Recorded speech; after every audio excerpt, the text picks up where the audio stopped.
Across the world, there are places where history sits just beyond a locked gate. Ancient tombs sealed behind stone doors that have not been opened in thousands of years. Temple chambers reserved for specific religious orders who alone maintain the traditions within them. The reasons for these closures vary as much as the sites themselves. In some cases, the simple act of breathing in a cave can dissolve 15,000 years of art, while in others, the structural weight of the earth makes excavation a risk to the very history we want to uncover.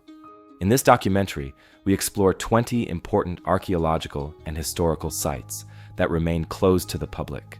Some are sealed for scientific or cultural reasons, while others are protected by tradition, government restrictions, or the fragile condition of what lies inside. From sealed tombs and sacred sanctuaries to fragile ruins that cannot be uncovered without damage, these are sites that remain off-limits, and the reasons why they continue to stay that way. Wherever you happen to be, settle in and get comfortable as we take a closer look at some of the most restricted and carefully protected places connected to our past.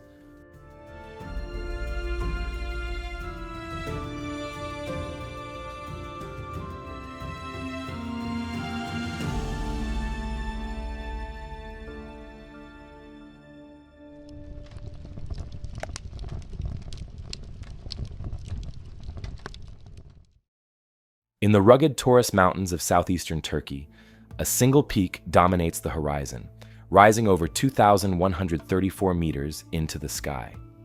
This is Mount Nemrut, a site defined by its staggering height and the monumental stone figures that have spent 2 millennia gazing out from its summit. These statues are not merely perched on the mountain. They are part of a colossal architectural feat designed to outlast the empires that built them. At the very crest of the mountain sits a massive artificial mound of crushed limestone, 50 meters high and 150 meters wide. This tumulus is the centerpiece of a 1st century BC sanctuary, and for over 100 years it has remained one of the most stubborn physical challenges in modern archaeology. The significance of Mount Nemrut is not found just in its height, but in the political desperation of the man who built it. King Antiochus I of Commagene, who reigned from 70 BC to 31 BC, presided over a fragile buffer state caught in the crossfire of 2 superpower rivals, the Roman Republic and the Parthian Empire. To ensure his kingdom wasn't swallowed by these expansionist giants, Antiochus used his own ancestry as a diplomatic weapon.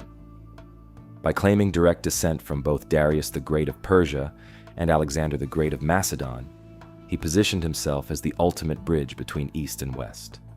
This dual heritage became the foundation for a state religion, a royal cult designed to unify his diverse subjects under a single hybrid identity. On the summit of Mount Nemrut, he physically manifested this merge of cultures by commissioning enormous limestone statues that blended Greek and Persian gods into single entities, such as Zeus Oromazdes and Apollo Mithras, standing alongside his own deified likeness.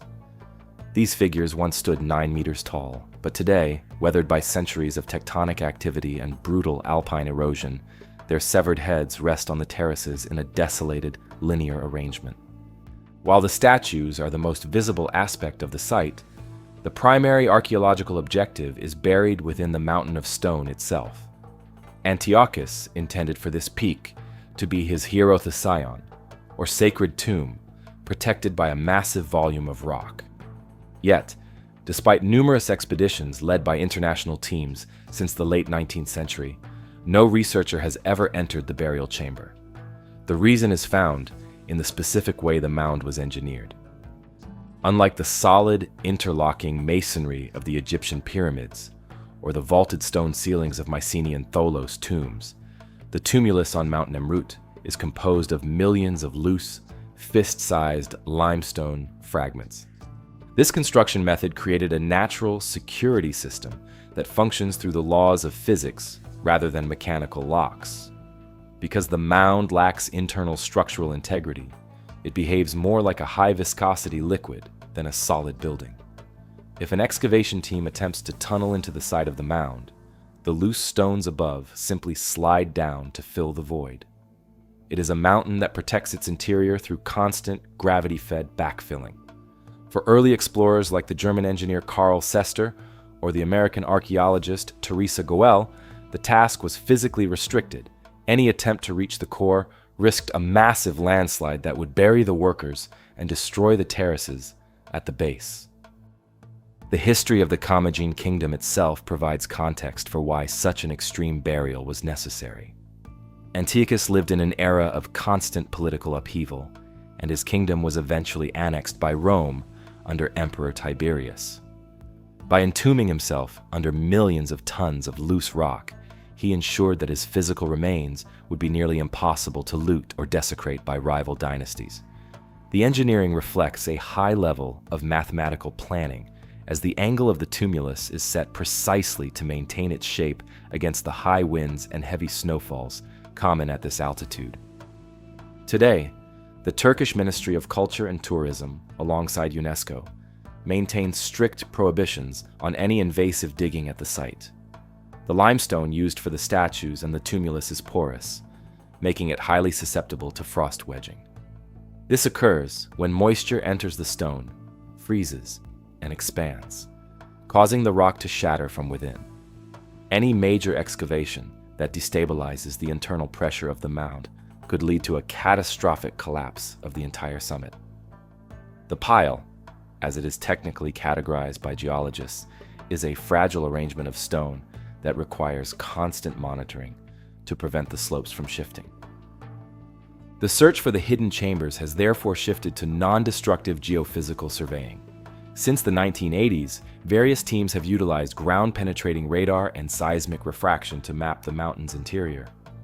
These scans have identified several large, anomalous cavities deep within the mound, roughly at the level of the natural bedrock.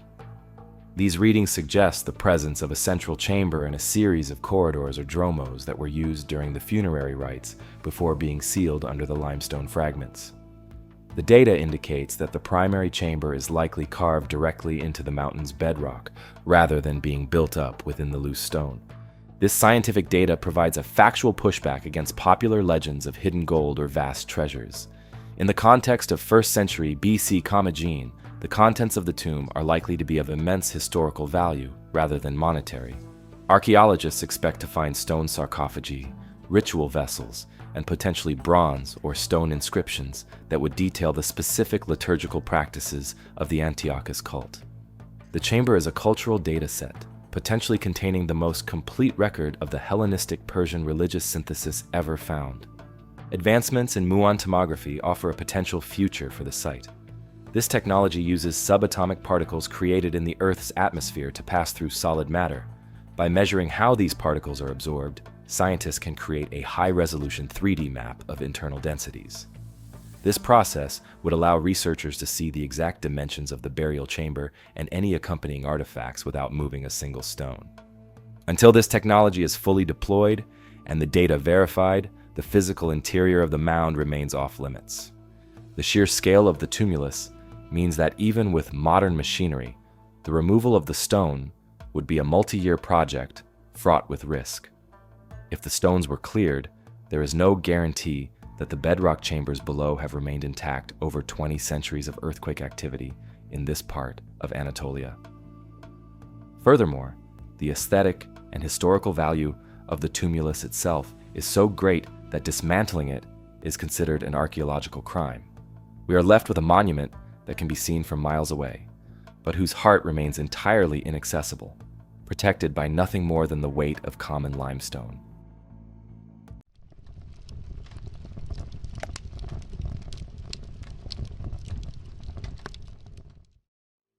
Deep within the yellow earth of central China, just outside the modern city of Xi'an, lies one of the most significant yet restricted archaeological discoveries of the 20th century.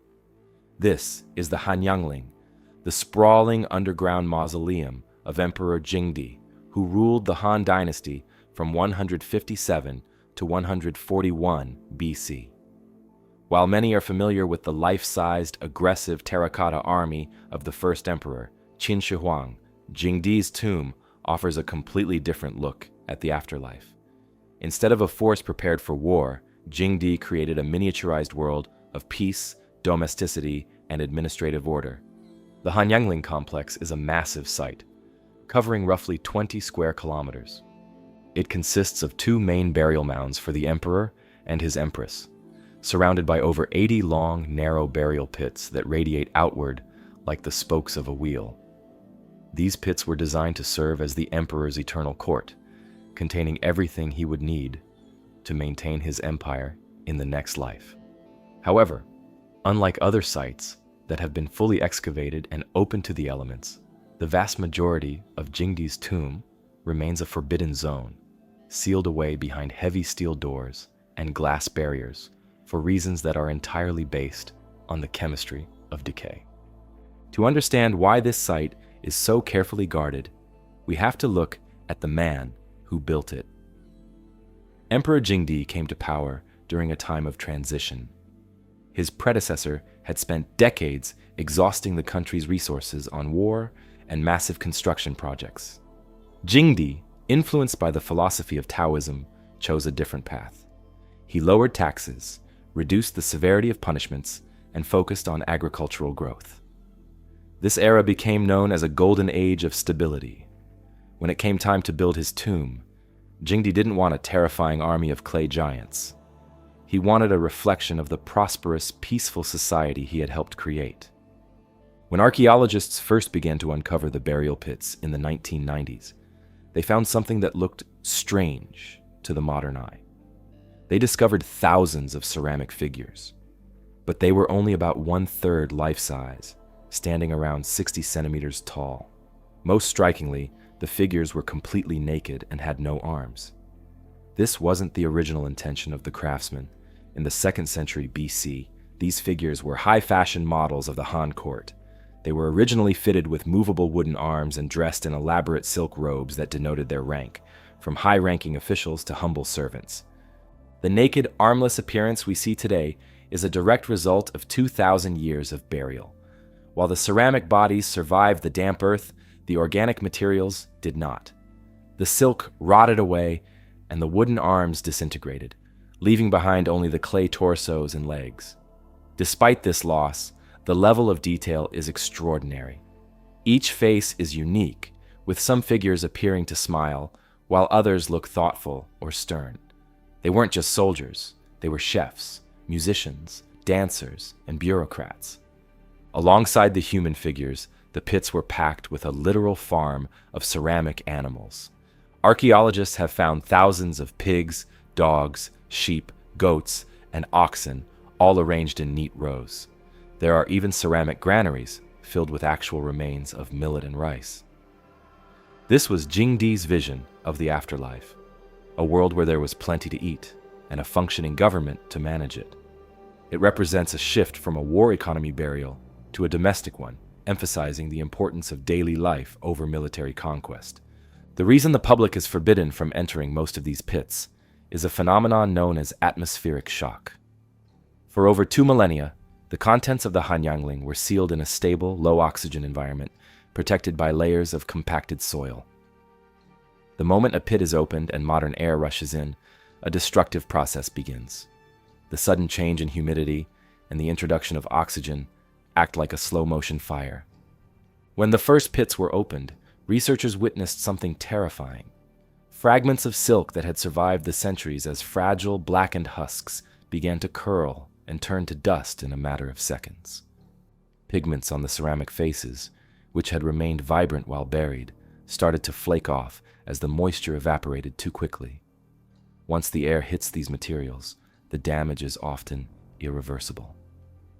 Because of this, the Chinese government and the team at the Hanyangling Museum have adopted a strict policy of non-invasive archaeology.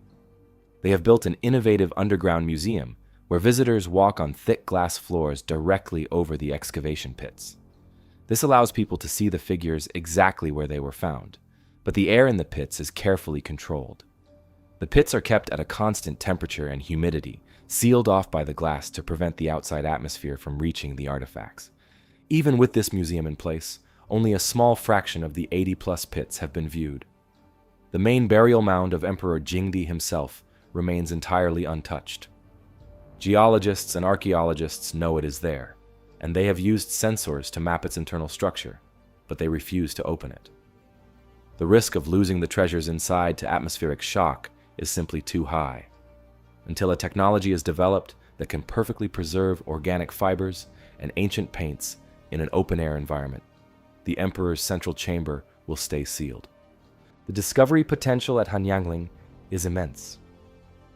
Beneath the unexcavated areas, there are likely thousands more figures, perhaps even some with their silk clothing still partially intact, if the soil conditions are exactly right. There are also indications of larger underground structures that may have served as ritual halls or stables. The site is a vast, subterranean city that has barely been explored. Every time a small probe is sent in, it reveals more of the sophisticated world the Han people built to accompany their leader. Current preservation efforts at Hanyangling focus on maintaining the seal. Scientists monitor the moisture levels in the soil and the structural integrity of the pits daily. They are essentially managing a giant underground laboratory. For now, the thousands of ceramic figures continue to stand in their dark, climate-controlled corridors. And while we can look down through the glass and catch a glimpse of this miniaturized empire, the majority of Jingdi's world remains exactly where he put it, beneath a heavy yellow silt, protected by the very air that would otherwise destroy it.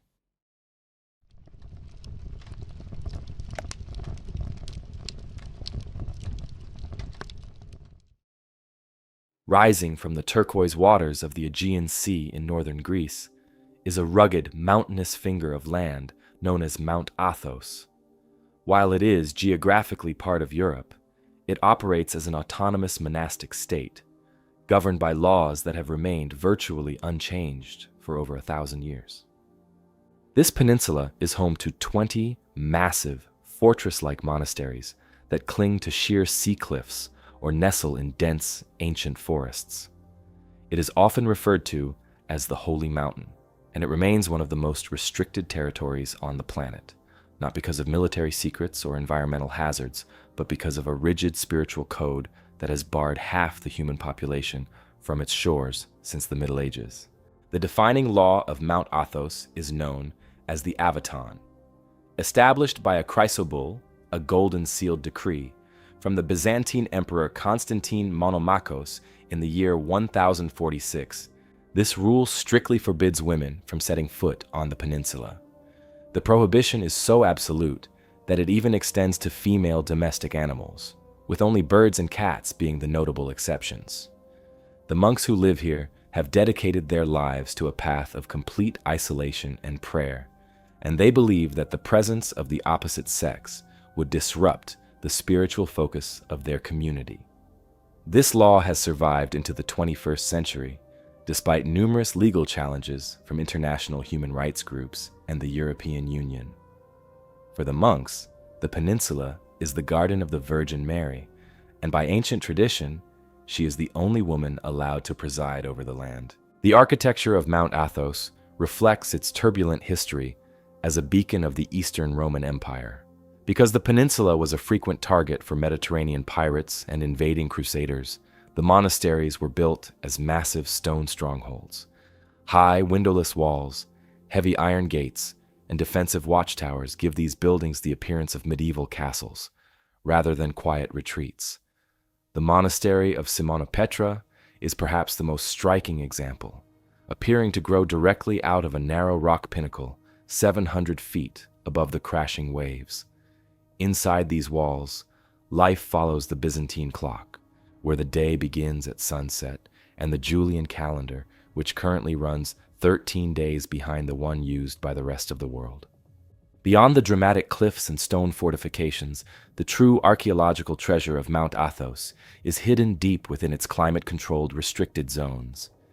Each of the 20 monasteries maintains its own library, and together they house one of the largest and most important collections of ancient manuscripts in existence. There are tens of thousands of handwritten codices, some dating back to the 4th century. These include rare biblical texts, philosophical treatises from ancient Greece, and detailed imperial records from the height of the Byzantine Empire. Because the peninsula was never fully conquered or destroyed during the fall of Constantinople, These libraries acted as a safe haven for the intellectual heritage of the Eastern Roman world. Access to these libraries is a significant challenge for the global historical community. To even enter Mount Athos, a visitor must first secure a special permit known as the Diamonotyrion. The process is strictly regulated, with only 100 permits issued per day, 10 for non-Orthodox visitors and 90 for Orthodox Christians. Even with this permit in hand, a researcher is not guaranteed access to the restricted archives. Many of the most valuable manuscripts are kept in vaulted rooms with controlled humidity and light, and the monks are highly selective about who they allow to handle these fragile documents. The libraries are seen as sacred heritage rather than public resources, and much of what they contain has never been seen by modern eyes. The discovery potential within these uncatalogued archives is vast. In recent years, digitized efforts have begun to reveal fragments of lost history that were tucked away in the back of dusty shelves. Researchers believe there are thousands of documents that could rewrite our understanding of the social and political life of the Eastern Roman Empire. We might find lost works of Greek literature, early Christian gospels that were thought to be destroyed, or detailed maps and trade records that show how the Byzantine world connected the East and the West. Every year, small discoveries are made, a signature from a forgotten emperor or a merchant's ledger from the 11th century, hinting at the sheer volume of information still waiting to be translated. This cultural isolation has created a living laboratory for historians. When you walk through the gates of a monastery like Great Lavra or Iveron, you are stepping into a world where the medieval era never truly ended. The physical structures, the language spoken in the liturgy, and even the food prepared in the kitchens are direct links to a civilization that officially fell in 1453. There is a recurring pushback against the secrecy of the Athonite libraries. Some critics argue that these documents belong to the entire world and should be moved to major museums where they can be properly studied and preserved by professional historians. However, the monks maintain that they are the rightful guardians of this history. They point out that while many great libraries in Europe were burned or looted during various wars, the archives of Mount Athos remained safe precisely because of their isolation and the strict rules governing access. For them, the protection of the manuscript is inseparable from the protection of the monastic life. The future of research on the Holy Mountain depends on the delicate balance between modern technology and ancient tradition. Some monasteries have recently allowed teams of specialists to bring in high-resolution scanners to create digital copies of their rarest books. This allows scholars in London or New York to study the texts without the monks having to relax the Avaton or increase the number of visitors to the peninsula. This digitization project is a slow and meticulous process, as many of the books are too fragile to be opened fully, requiring specialized equipment that can read through the pages using different light frequencies. Despite these technological leaps, the peninsula remains a place of mystery. There are hundreds of smaller hermitages and caves scattered across the southern tip of the mountain, where individual monks live in total solitude. These remote dwellings, some perched precariously on cliff sides, are completely off limits to outsiders. Rumors persist of small, private collections of icons and relics kept in these hermitages that have never been officially recorded. Whether these are just local legends or genuine historical caches, the terrain of the mountain makes it nearly certain that much of the peninsula's history remains hidden in the rock.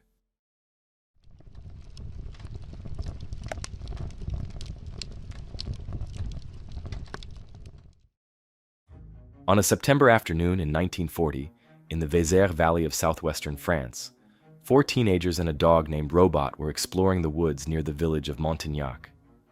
When the dog disappeared into a narrow hole left by a fallen pine tree, the boys followed, widening the opening until they could slide down into a dark chamber. Using a dim oil lamp, they found themselves surrounded by an overwhelming display of color. The walls were covered in hundreds of animals, massive bulls, galloping horses, and stags. painted with such vibrancy that the boys initially thought they had stumbled upon a fresh work of art. Instead, they had discovered a Paleolithic sanctuary that had been sealed by a landslide for approximately 17,000 years. The news of the discovery spread rapidly, and after the end of the Second World War, Lascaux was opened to the public.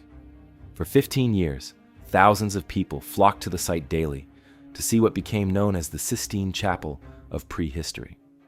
However, this sudden exposure to the modern world triggered a biological disaster. By 1955, the first signs of trouble appeared. The sheer volume of visitors, at times reaching 1,800 people a day, drastically altered the cave's environment. The heat from human bodies, the moisture from their breath, and the carbon dioxide they exhaled began to react with the cave walls. The first major crisis was dubbed the green sickness. The introduction of artificial lighting, combined with the carbon dioxide and humidity, allowed algae to grow across the ancient paintings. Shortly after, the white mold followed, a fungal outbreak that began to spread across the limestone surfaces, threatening to obscure the art entirely. In 1963, the French Minister of Cultural Affairs ordered the cave closed to the public forever. Lascaux was fitted with a heavy steel door and an air conditioning system, turning it into a restricted zone where only a handful of scientists are permitted to enter for a few hours a year. The art itself reveals a sophisticated level of engineering and creativity that remains one of the most significant finds in archaeology. The Paleolithic artists used the natural contours of the cave walls to give their animals a three-dimensional appearance. A bulge in the rock might become the shoulder of a bison, or a curve in the stone might suggest the muscular leg of a horse. They created their pigments by grinding minerals like iron oxide for reds and yellows, and manganese for blacks, mixing them with animal fat or cave water. In some sections, they even used hollow bird bones to blow pigment onto the rock, a prehistoric form of airbrushing. Inside the Great Hall of the Bulls, 4 enormous black bulls, the largest measuring over 5 meters long, dominate the space. They are accompanied by herds of smaller animals, all painted in a way that suggests movement and depth. The artists didn't just paint what they saw, they organized the space. The animals are often shown in overlapping groups or in galloping poses that flow with the natural shape of the corridors. To reach the higher sections of the walls and the ceilings, these ancient people built wooden scaffolding, the sockets for which can still be seen in the rock today. The reason the original cave remains forbidden is that its ecosystem is incredibly fragile. The paintings are protected by a thin, transparent layer of calcite that formed over thousands of years of geological stillness. When the cave was opened, the balance of temperature and humidity was shattered. Even today, with the cave closed, the mold and fungi remain a constant threat. Scientists discovered that the mere presence of a human in the chamber for more than a few minutes raises the temperature enough to trigger a new cycle of bacterial growth. This makes the original site a place that can no longer sustain a human presence without the art literally melting away. To allow the public to experience the site without destroying it, France invested in a series of highly detailed replicas. Lascaux, too, opened in 1983, was a painstaking reconstruction of the 2 main chambers, located just 200 meters from the original. Every contour of the rock and every stroke of the paint was copied by hand. Later, Lascaux 4 was built, a complete high-tech facsimile of the entire cave system. This version uses 3D laser mapping and digital printing to recreate the cave with millimeter precision, including the exact temperature, dampness, and muffled acoustics of the underground world. It is the only way for the public to see the art while the original remains in total monitored darkness. Despite decades of study, one specific area of the cave remains a profound mystery: the shaft of the dead man. Located in a deep, difficult-to-reach part of the cave, this scene is one of the very few depictions of a human being in Paleolithic art. It shows a man with a bird-like head appearing to fall backward after being gored by a large bison. Nearby is a rhinoceros and a bird on a staff. Unlike the graceful animals in the rest of the cave, this scene is jarring and violent. Because of its location in a deep pit, archaeologists suspect it held a different, perhaps more private or ritualistic meaning than the grand murals in the main halls. The restricted status of the original cave has led to some controversy regarding the management of the site. In the early 2000s, a new type of gray mold began to spread, leading to claims that the air conditioning systems installed to protect the cave were actually making the problem worse by circulating spores. This has fueled a persistent debate among specialists about whether the cave should be left entirely alone, with no human entry whatsoever, or if active intervention is the only way to save the paintings. For now, the French government maintains a policy of extreme caution, treating the cave like a patient in a permanent state of intensive care. The potential for future discovery at Lascaux lies in the areas that have not yet been fully scanned or excavated. There are side passages and narrow chimneys that have remained largely untouched since 1940. While it is unlikely that more major murals will be found, these smaller spaces often contain finger flutings, marks made by ancient people dragging their fingers through soft clay, as well as discarded tools and lamps. These smaller artifacts provide the factual context for how the artists worked and lived during their time in the dark. The current atmosphere of the original cave is one of total silence and absolute control. Sensors embedded in the walls monitor the moisture levels to the decimal point, and the heavy airlocks ensure that the outside world never truly touches the interior. It is a site where the modern world has had to step back and acknowledge that its very presence is a form of destruction. The paintings of Lascaux, which survived 17,000 years of ice ages and geological shifts, nearly vanished in less than 20 years of human curiosity. The site serves as a primary example of how archaeology has evolved from a field of discovery to one of preservation. We are no longer in an era where every hole in the ground is an invitation to explore, and at Lascaux, the forbidden status is the only thing keeping the past alive.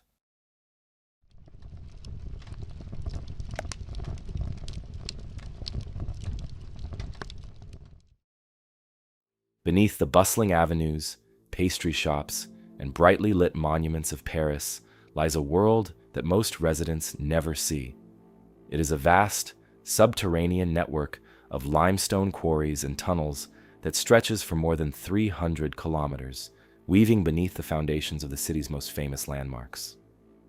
While millions of tourists visit a small, curated section known as the Catacombs of Paris, this public area represents less than 1% of the actual tunnel system.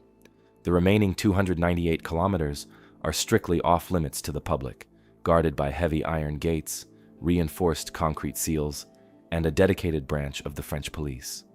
The origin of this massive underground world dates back hundreds of years to when Paris was a growing medieval city.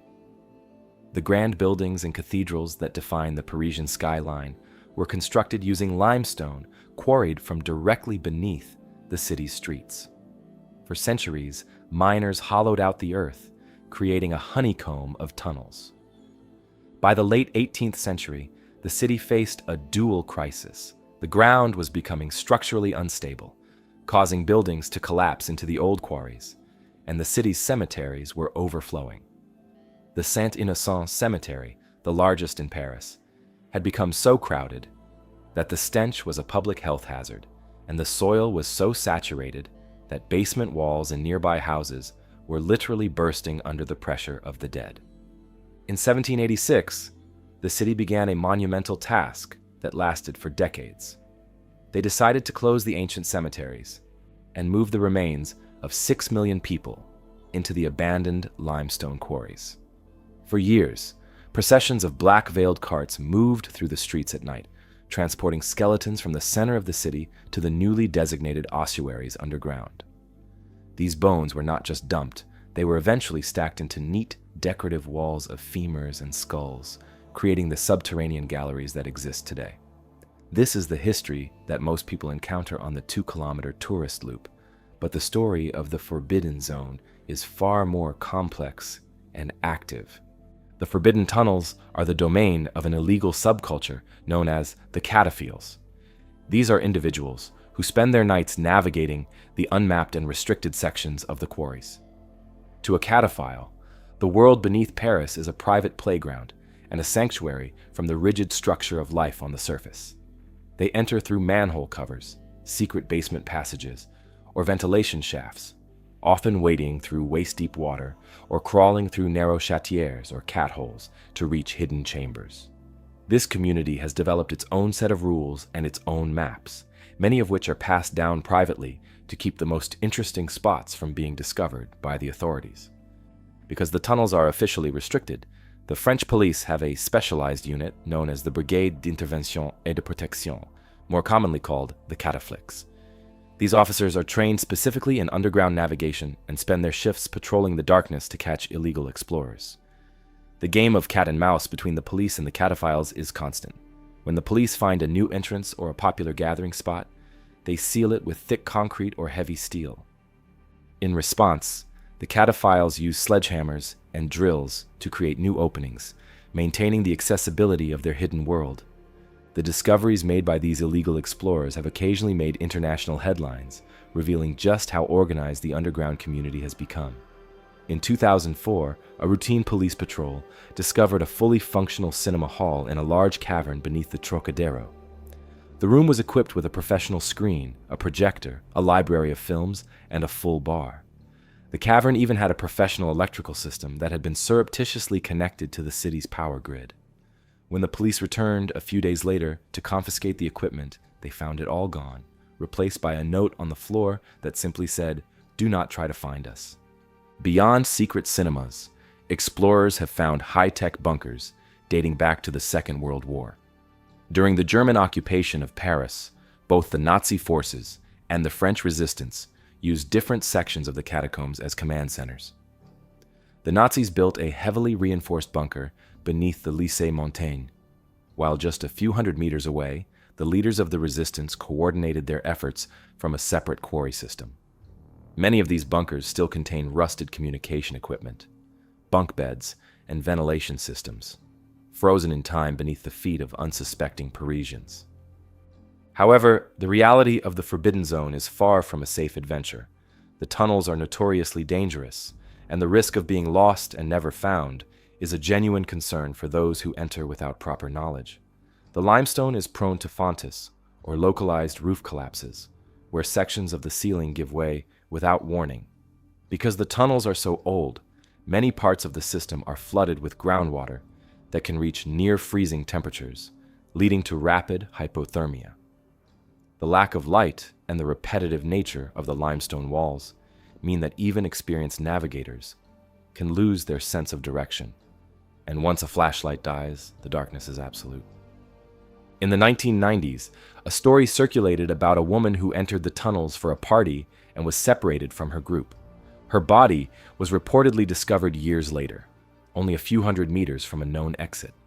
While some of these stories are local legends, they highlight the factual danger of a 300-kilometer labyrinth that has no cell service and no easy way for rescue teams to locate a missing person.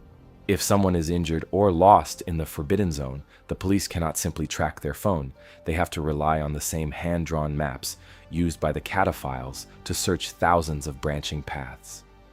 The unmapped ossuaries are perhaps the most unsettling part of the restricted areas.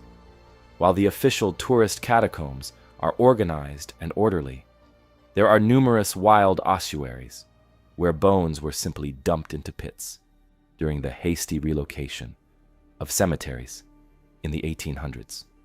These areas are not maintained or reinforced.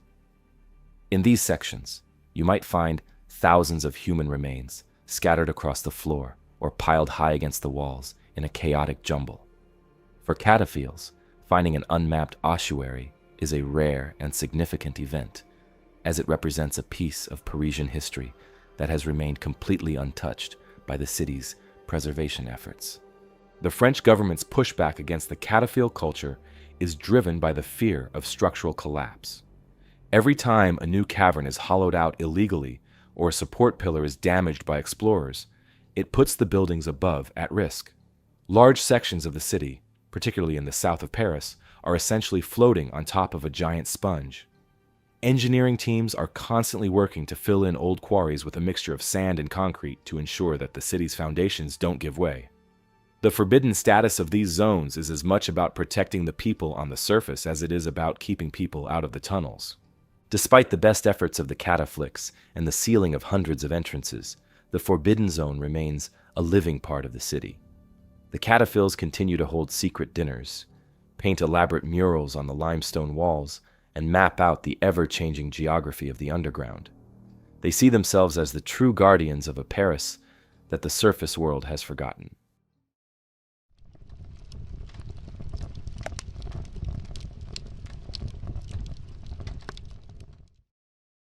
In the Venetian lagoon, between the historic center of Venice and the Lido, sits a small 17-acre patch of land that has been systematically erased from the local tourist maps. This is Poveglia Island, while the surrounding islands are known for their colorful houses and glass-blowing workshops. Poveglia is a dense thicket of overgrown vegetation and crumbling brickwork. It is one of the most restricted areas in Italy, guarded by a combination of strict maritime law and the literal instability of the ground itself. The island is not closed because of urban legends, but because it is a massive, multi-layered cemetery that served as the primary defense against the biological collapse of Europe for hundreds of years. The dark history of Poveglia began in 1348, when the Black Death first swept through Venice. The city was a major trading hub, making it one of the first places in the Mediterranean to experience the full force of the plague. As the death toll rose, the authorities realized that keeping the sick within the city walls was a recipe for total extinction. They began to use the smaller islands in the lagoon as places of isolation. Poveglia became a lazaretto, a quarantine station where anyone showing symptoms was forcibly sent. During this period, the island was less a hospital and more a storage facility for the dying. Thousands of victims were brought here, and when the graveyards became full, mass burial pits were dug across the center of the island. By the late 1700s, the island's role as a quarantine station was formalized. Every ship entering the Venetian lagoon was required to stop at Poveglia for inspection. If a single sailor showed a fever, the entire crew and all their cargo were offloaded onto the island for 40 days, the origin of the word quarantine, from the Italian quaranta. This cycle of disease and isolation continued through several waves of the bubonic plague, and later, outbreaks of yellow fever and cholera. The soil of the island was turned over so many times to accommodate the dead that local fishermen today still avoid the waters immediately surrounding Poveglia, claiming their nets occasionally bring up fragments of bone mixed with the silt. In the early 20th century, the island's purpose shifted from physical disease to mental health. In 1922, the existing buildings were converted into a psychiatric hospital. This era added a different layer to the island's reputation, fueled by stories of a mad doctor who allegedly performed experimental lobotomies on patients using primitive tools. According to local lore, the doctor eventually lost his mind, claimed he was being haunted by the victims of the plague, and threw himself from the hospital's bell tower. While these specific stories are difficult to verify with hospital records, the reality of the asylum was undoubtedly grim. The facility was poorly funded and isolated, and it finally closed its doors in 1968, leaving the entire complex to be reclaimed by nature. The reason Poveglia remains a forbidden zone today is primarily a matter of public safety and legal liability. The Italian government has designated the island as off-limits to unauthorized visitors, and the Venetian police regularly patrol the waters to turn away curious boaters. The buildings, including the old hospital, the bell tower, and the original quarantine housing, are in an advanced state of decay. Roofs have collapsed, and the salt air of the lagoon has eroded the mortar between the bricks, making almost every structure a collapse hazard. Furthermore, the island has no modern infrastructure. There is no electricity, no running water, and the dense brambles make the interior of the island nearly impassable without specialized equipment. Beyond the structural danger, there is a significant biological concern. Archaeologists estimate that as many as 160,000 people were buried on Poveglia over the centuries. In some parts of the island, the soil is composed of more than 50% human ash and bone fragments. While the plague bacteria itself cannot survive for centuries in the ground, the sheer density of the remains makes any kind of construction or excavation a delicate forensic operation. The mass pits are essentially vast, open-air laboratories. If a team were allowed to systematically excavate the island, they could learn an incredible amount about the evolution of the Yersinia pestis bacterium. By comparing the DNA from the 14th century pits with those from the 18th century, scientists could track how the disease mutated and how the human immune system adapted over time. This forensic potential is often overshadowed by the ghost tropes that dominate popular media. Documentaries and reality shows frequently focus on the island as a supernatural hotspot, but these narratives often ignore the more fascinating factual reality. The real horror of Poveglia isn't spiritual. It is the historical evidence of a society struggling to survive a microscopic enemy they didn't understand. The mystery of the island is found in the logistics of the quarantine, how a city like Venice managed to feed, house, and eventually bury thousands of people in total isolation while maintaining a global trading empire. The pushback against opening Poveglia to the public is rooted in the cost of preservation and the ethics of the site.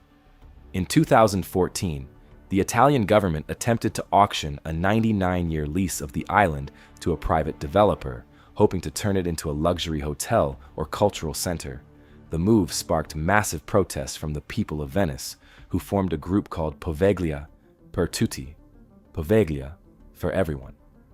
They argued that the island is a sacred site and a monumental grave that should not be exploited for profit. The auction ultimately failed when the highest bid was deemed insufficient, and the island remains in a state of legal limbo. The current state of Poveglia is one of absolute stillness. The bell tower still stands, though its bells were removed long ago to prevent them from ringing in the wind. Vines have grown through the windows of the hospital wards, and the mass pits are covered by a thick canopy of trees. It is a place where the history of Venice is literally piled in layers beneath the weeds. Every brick and every mound of earth represents a specific moment in the city's long fight against the plague. While the lack of access might feel like a cover-up to some, it is actually a form of unintentional preservation. By keeping people off the island, the government has allowed it to remain a time capsule of medieval and early modern medical history. The potential for future discovery on Poveglia lies in non-invasive technology like LiDAR and ground-penetrating radar. These tools could map the extent of the burial pits and the foundations of the original 14th century structures without disturbing the remains. There are indications that older pre-plague fortifications might exist beneath the hospital, dating back to when the island was a small, self-sufficient community before the Black Death turned it into a wasteland. Until a comprehensive plan for the island's future is settled, it remains a restricted zone, a quiet, crumbling reminder of the high price Venice paid to survive the greatest health crises in human history.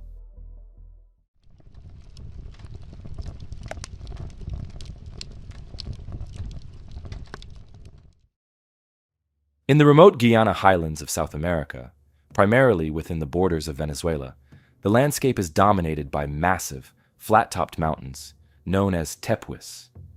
These islands in the sky rise abruptly from the surrounding rainforest, their vertical sandstone cliffs reaching heights of nearly 3,000 meters. Because the summits have been physically cut off from the jungle floor for millions of years, they have developed their own isolated ecosystems, where evolution has taken a different path than anywhere else on the planet. For a long time, researchers believed the secrets of the tepuis were limited to the plants and animals living on their surfaces. But recent discoveries have revealed a hidden world buried deep within the rock itself. The most significant find occurred within the last decade on Tepui, the same massive plateau that feeds Angel Falls. Explorers discovered a sprawling network of tunnels known as Imawari Yuta, which has since been recognized as the largest quartzite cave system in the world. Unlike traditional limestone caves that are carved out by acidic rainwater over thousands of years, These caves are formed in much harder quartzite rock. The process of their creation is much slower, taking tens of millions of years of steady erosion to hollow out the vast, purple-hued chambers that now stretch for over 20 kilometers. The interior of Imawari Yuta is a landscape of bizarre mineral formations that look more like biological growths than stones. Because quartzite is chemically different from limestone, the typical stalactites and stalagmites found in most caves are replaced here by opal formations and fragile, mushroom-shaped structures made of silica. These formations grow at an incredibly slow rate, and because the cave remained sealed for so long, they are found in pristine condition. The air inside is still, and the temperature remains constant, creating a subterranean environment that has not changed since long before the first humans appeared on the continent. The reason these cave systems are among the most restricted zones on Earth is a matter of biological safety. Within the total darkness of the Tepui caves, scientists have found prehistoric bacterial colonies that have been isolated from the rest of the biosphere for millions of years. These microbes do not rely on sunlight. Instead, they survive by eating the minerals in the rock. Because they have had no contact with modern life, they have no immunity to the bacteria and viruses humans carry on their skin and breath. Conversely, these ancient colonies could represent a biological risk to us. A single unauthorized person walking through these tunnels could accidentally destroy a lineage of life that has survived since the era of the dinosaurs. The Venezuelan government and international scientific bodies have placed the Tepui plateaus under a form of geographic armor. To even reach the base of these mountains requires a multi-day trek through dense, trackless jungle, followed by a vertical climb that few are equipped to handle. Access to the caves themselves requires specific scientific permits that are rarely granted.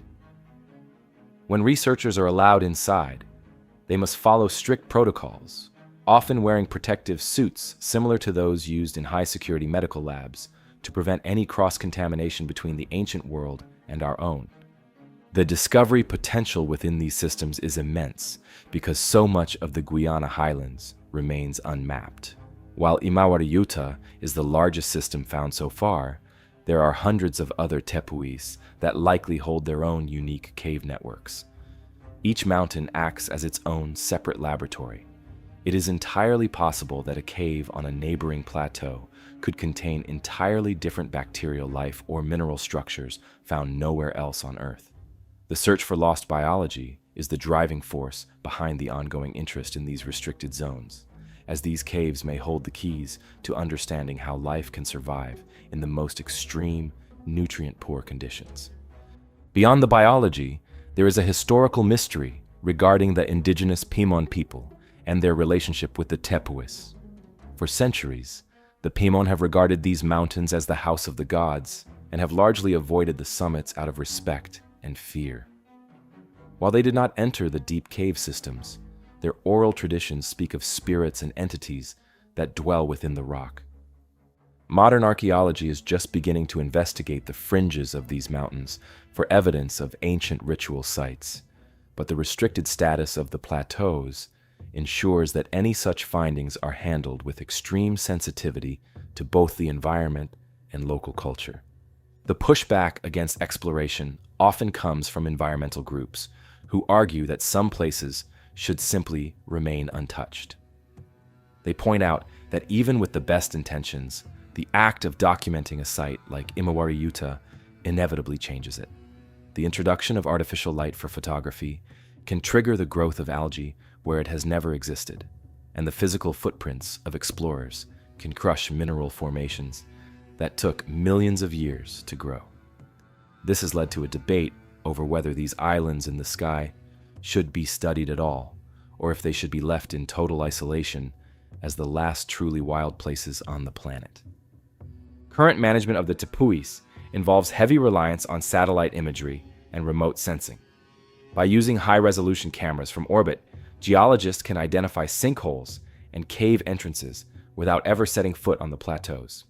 This eyes-on, hands-off approach allows for the discovery of new sites while maintaining the biological seal of the interior. When a new system is identified, it is often kept off official maps to prevent adventure tourists or illegal miners from attempting to reach it. The secrecy is a practical tool used to protect a landscape that cannot protect itself from modern intrusion. The future of exploration in the Guyana Highlands will likely involve miniaturized robotics. Small, sterile drones and crawlers could potentially navigate the narrowest passages of the quartzite caves, sending back 3D maps and chemical data without the risk of biological contamination. This would allow us to visit these forbidden zones virtually, seeing the purple walls and opal towers of Imawari, Utah, in high definition, while the ancient bacteria continue to live in the dark, undisturbed by human presence.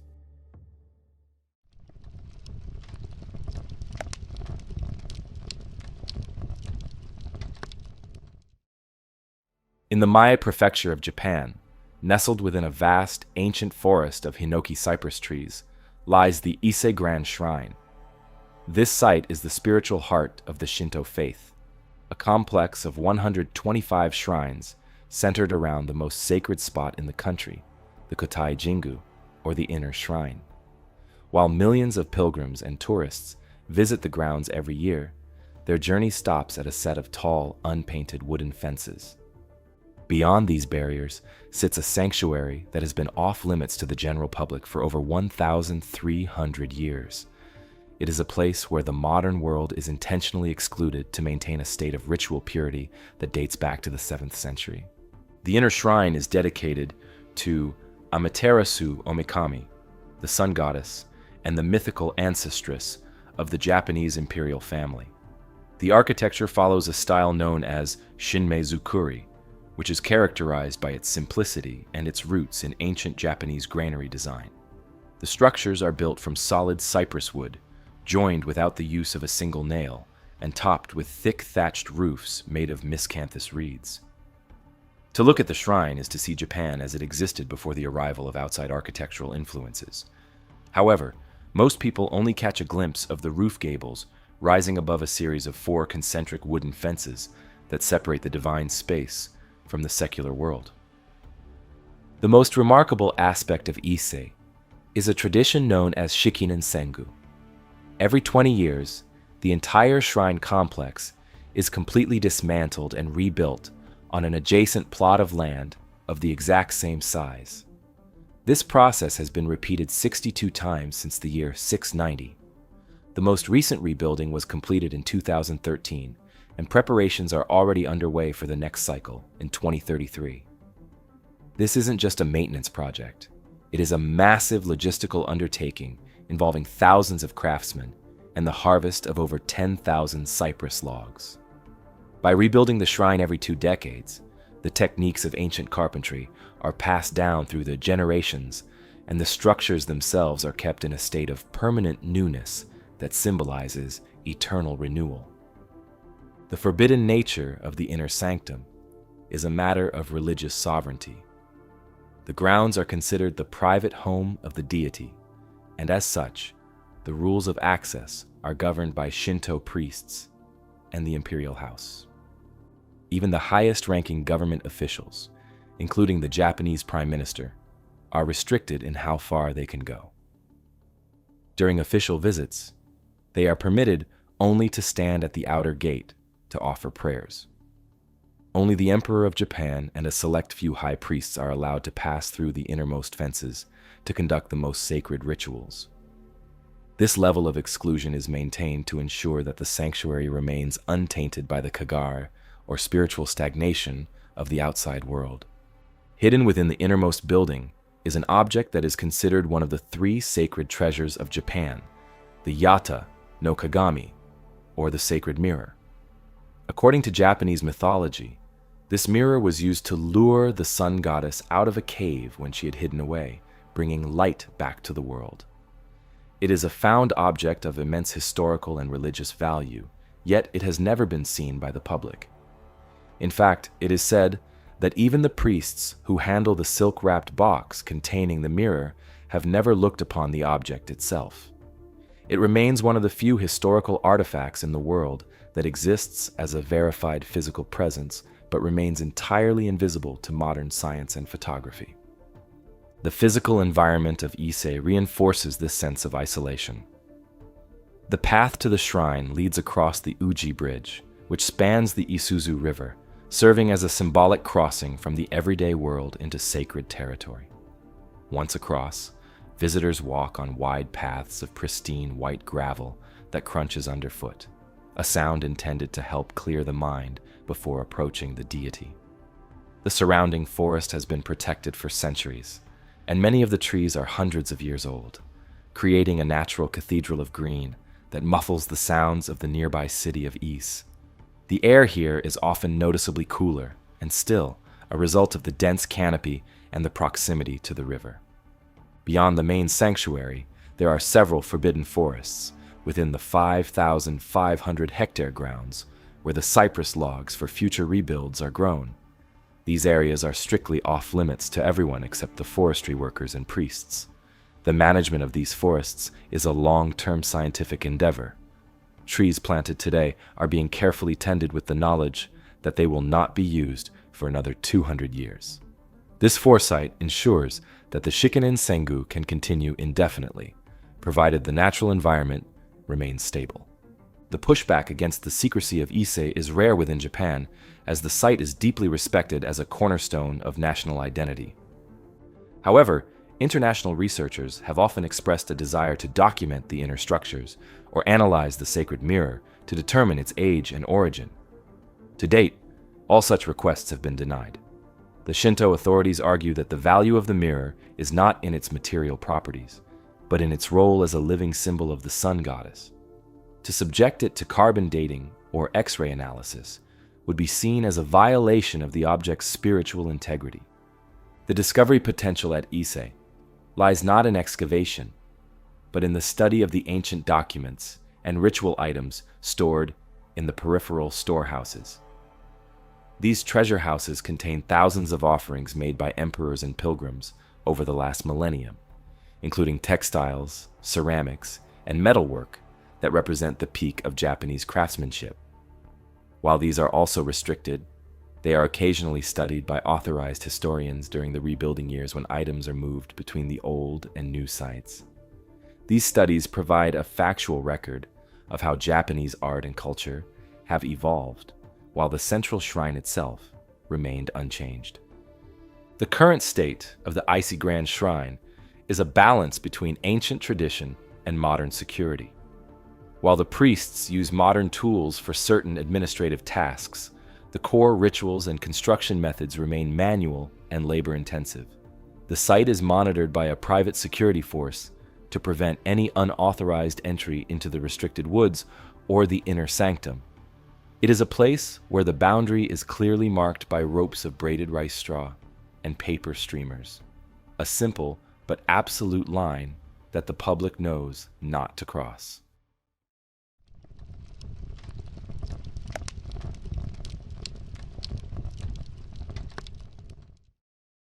In the vast shifting sands of the Gobi Desert, near the ancient oasis town of Dunhuang, a sandstone cliff stretches for nearly 2 kilometers along the Dahe River.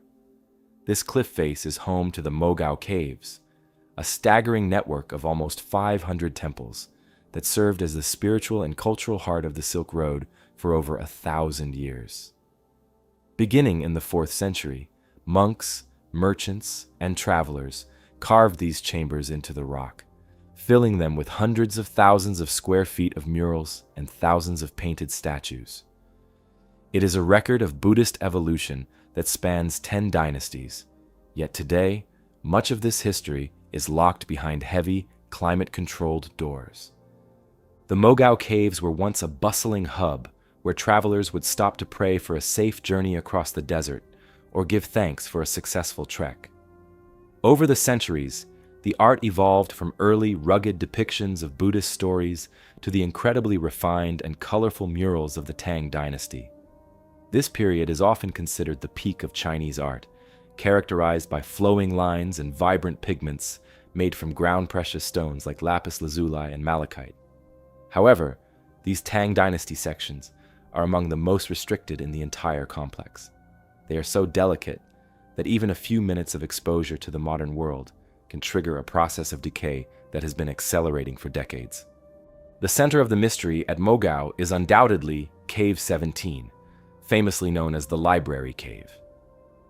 For nearly 900 years, this small chamber was hidden behind a plastered wall covered in murals, its existence completely forgotten by the outside world.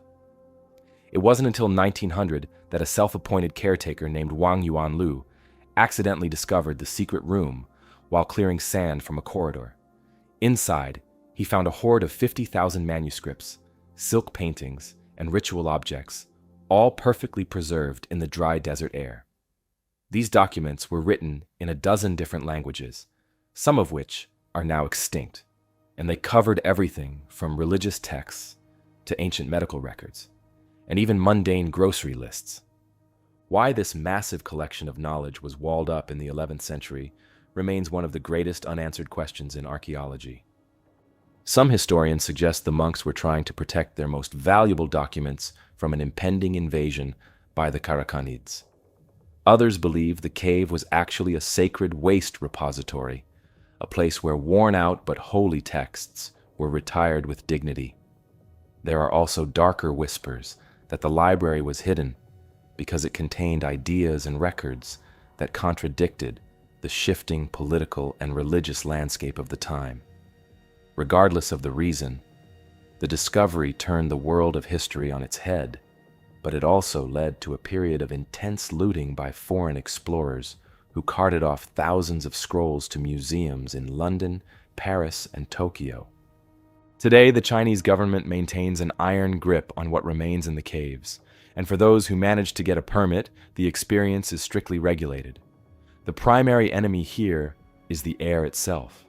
Every person who steps inside a cave brings with them a small cloud of carbon dioxide and moisture. In these cramped, enclosed spaces, the humidity from a single tour group can cause the ancient plaster to swell and then shrink as it dries out again. This constant movement causes the paint to flake off the walls in a process called cupping. Over time, the vibrant blues and reds simply fall to the floor as dust. There's also a more unsettling transformation occurring in the sealed caves, often referred to as the blackening Buddha. Many of the murals originally featured bright orange and pink flesh tones, but in many of the oldest chambers, these faces have turned a deep, metallic black. While the official explanation involves the chemical oxidation of lead-based pigments, there is something deeply eerie about standing in a dark vault where the benevolent faces of the past have shifted into shadowy, unrecognizable forms. The restricted status of these caves is meant to halt this chemical transition, keeping the art in a state of permanent, lightless stasis. The conflict over access to Mogao is a point of tension between the Chinese government and the international research community. Access is often granted only to a handful of scholars each year, and even then, the time allowed inside the most delicate Tang Dynasty caves is measured in minutes. To compensate for these restrictions, the Digital Dunhuang project was launched, a massive effort to create high-resolution 3D scans and photographs of every mural and statue. The goal is to create a digital version of the caves that the public can explore without ever touching the real stone. But for many, a digital scan cannot replace the physical presence of the original chambers. This level of secrecy has naturally led to rumors of other hidden rooms, still waiting to be found within the cliffside. Local legends speak of tunnels that run much deeper into the rock than the official maps suggest. And some believe that Cave 17 was just one of several libraries hidden along the river. There are persistent accounts from the early 20th century of scrolls being found in the surrounding sand dunes, hinting that the forbidden history of Dunhuang might still be scattered beneath the Gobi. While the authorities dismiss these ideas as fantasy, the sheer scale of the cliff and the density of the existing caves make it difficult to completely rule out the existence of more walled-off chambers. The pushback from the authorities against these theories is always focused on the science of chemical preservation. They argue that the caves are essentially a giant, fragile laboratory. Every door is equipped with sensors that monitor temperature, light, and CO2 levels in real time. If the sensors detect a spike, the cave is immediately evacuated and sealed for days to allow the environment to stabilize. This mechanical precision creates a barrier between the modern world and the ancient art that feels absolute. The government's stance is that they are not hiding history, but rather acting as its final guardians against the destructive nature of human curiosity. This management strategy has turned the Mogao caves into a place where the past is preserved in total darkness. The delicate Tang Dynasty murals, with their depictions of celestial dancers and complex paradises, are only seen by the brief, dim light of a guide's flashlight. It is a world that exists in a state of suspended animation, protected by the very silence and isolation that keep it forbidden. As long as the threat of atmospheric shock remains, the most significant portions of this Silk Road hub will stay behind their steel doors. The potential for future discovery at Mogao lies in non-invasive technology. Researchers are now using thermal imaging and cosmic ray detectors to look for hollow spaces within the cliff without having to drill or excavate. These tools are beginning to reveal that the internal structure of the cliff is far more complex than previously thought, with many caves having been expanded or modified over 1,000 years of use. Whether these hidden spaces contain more manuscripts or are simply empty voids remains to be seen.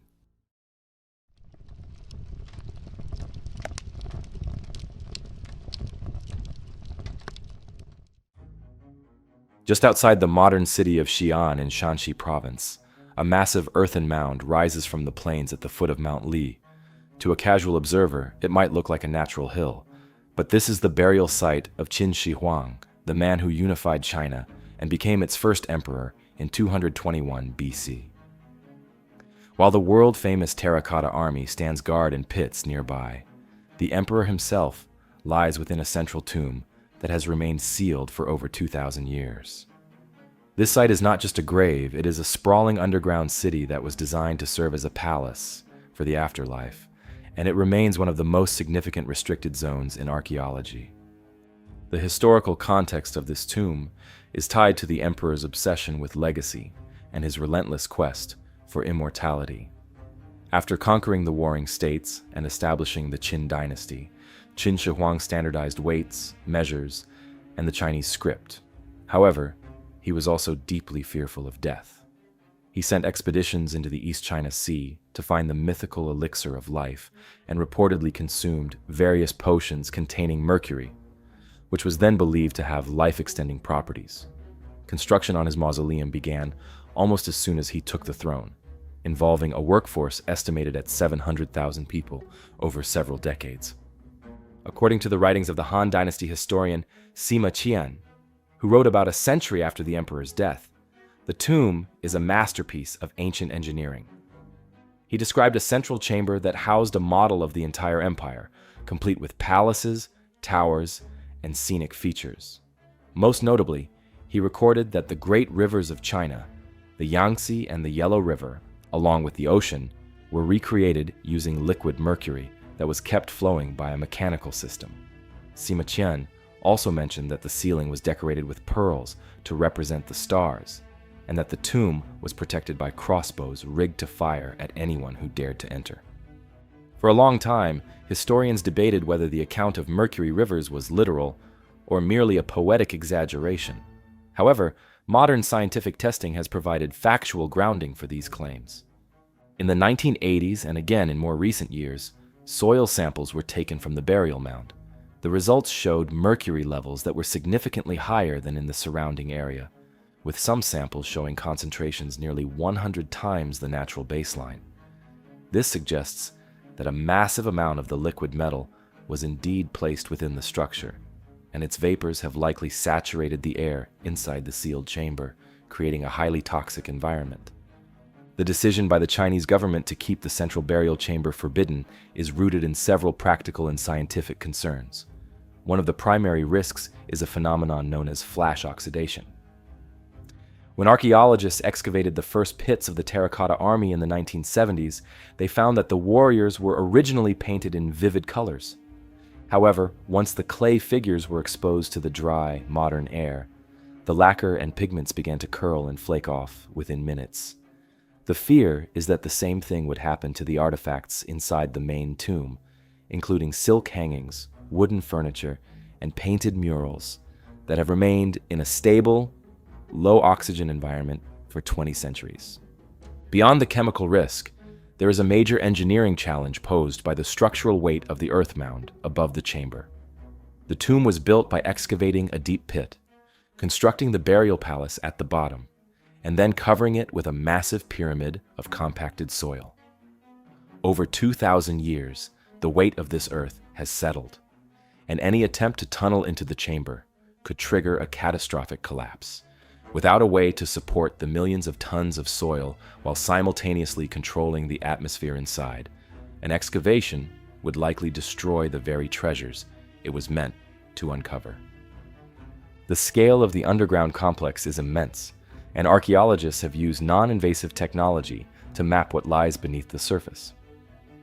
Remote sensing and magnetic scans have revealed that the tomb is surrounded by an inner and outer city wall, with the central mound sitting within a rectangular enclosure. These scans also identified a massive drainage system designed to keep groundwater from flooding the burial chamber. This reveals that the Qin engineers had a sophisticated understanding of hydrology, ensuring that the palace remained dry despite the weight of the mountain above it. Discovery potential at the site remains high, even without opening the central tomb. In recent years, excavations in the surrounding areas have uncovered pits containing bronze chariots, ceramic musicians, and even stone armor. Each find provides a more detailed picture of the Qin court and its administrative structure. However, the burial mound itself is treated with a high level of reverence and caution. The Chinese government has stated that they have no plans to open the tomb in the near future, preferring to wait until preservation technology has advanced to a point where the contents can be protected from the air. The Mercury legend also poses a secondary challenge: environmental safety. If the tomb were opened, the release of large amounts of mercury vapor would be a significant health hazard to the researchers and could potentially contaminate the surrounding area. The liquid metal is notoriously difficult to contain once it begins to evaporate, and the sheer volume described by Sima Qian would require a highly specialized containment facility to be built over the entire mound before any digging could begin. This adds a layer of logistical difficulty that few archaeological projects in history have ever faced. There is also a significant amount of pushback against those who wish to open the tomb for the sake of curiosity. Many historians argue that the site is a sacred monument to the founding of the Chinese nation and should be left undisturbed as a mark of respect. This cultural sentiment, combined with the technical hurdles, has created a consensus that the emperor's final rest should remain a forbidden zone. The mound stands as a physical boundary between the modern world and the Qin era, a time capsule that is literally guarded by the toxic elements of the earth. The current management of the site involves constant monitoring of the mound's stability and the surrounding soil chemistry. The area is a protected park, but the central mound is strictly off-limits to hikers and unauthorized visitors. Security at the site is tight, ensuring that no one attempts to dig or probe the area without government approval. It is a place where the history is known to be present, yet it is kept at a distance to ensure its survival for future generations. The future of the site may eventually involve miniaturized robotics that can enter the chamber through small, airtight probes. This would allow for a visual inspection of the rivers and the starlit ceiling without requiring a full-scale excavation. Until then, the tomb of Qin Shi Huang remains a silent, toxic, and incredibly heavy mystery. It is a site where the engineering of the past continues to hold the modern world at bay, fulfilling the emperor's wish for a palace that would endure long after his empire had fallen. Mount Li continues to cast a long shadow over the surrounding landscape, a reminder of the ambition of a man who wanted to rule both the living and the dead. The mercury still sits in the dark. The soil still bears the weight of the centuries, and the first emperor of China remains exactly where his people placed him, protected by the very laws of science that prevent us from reaching him.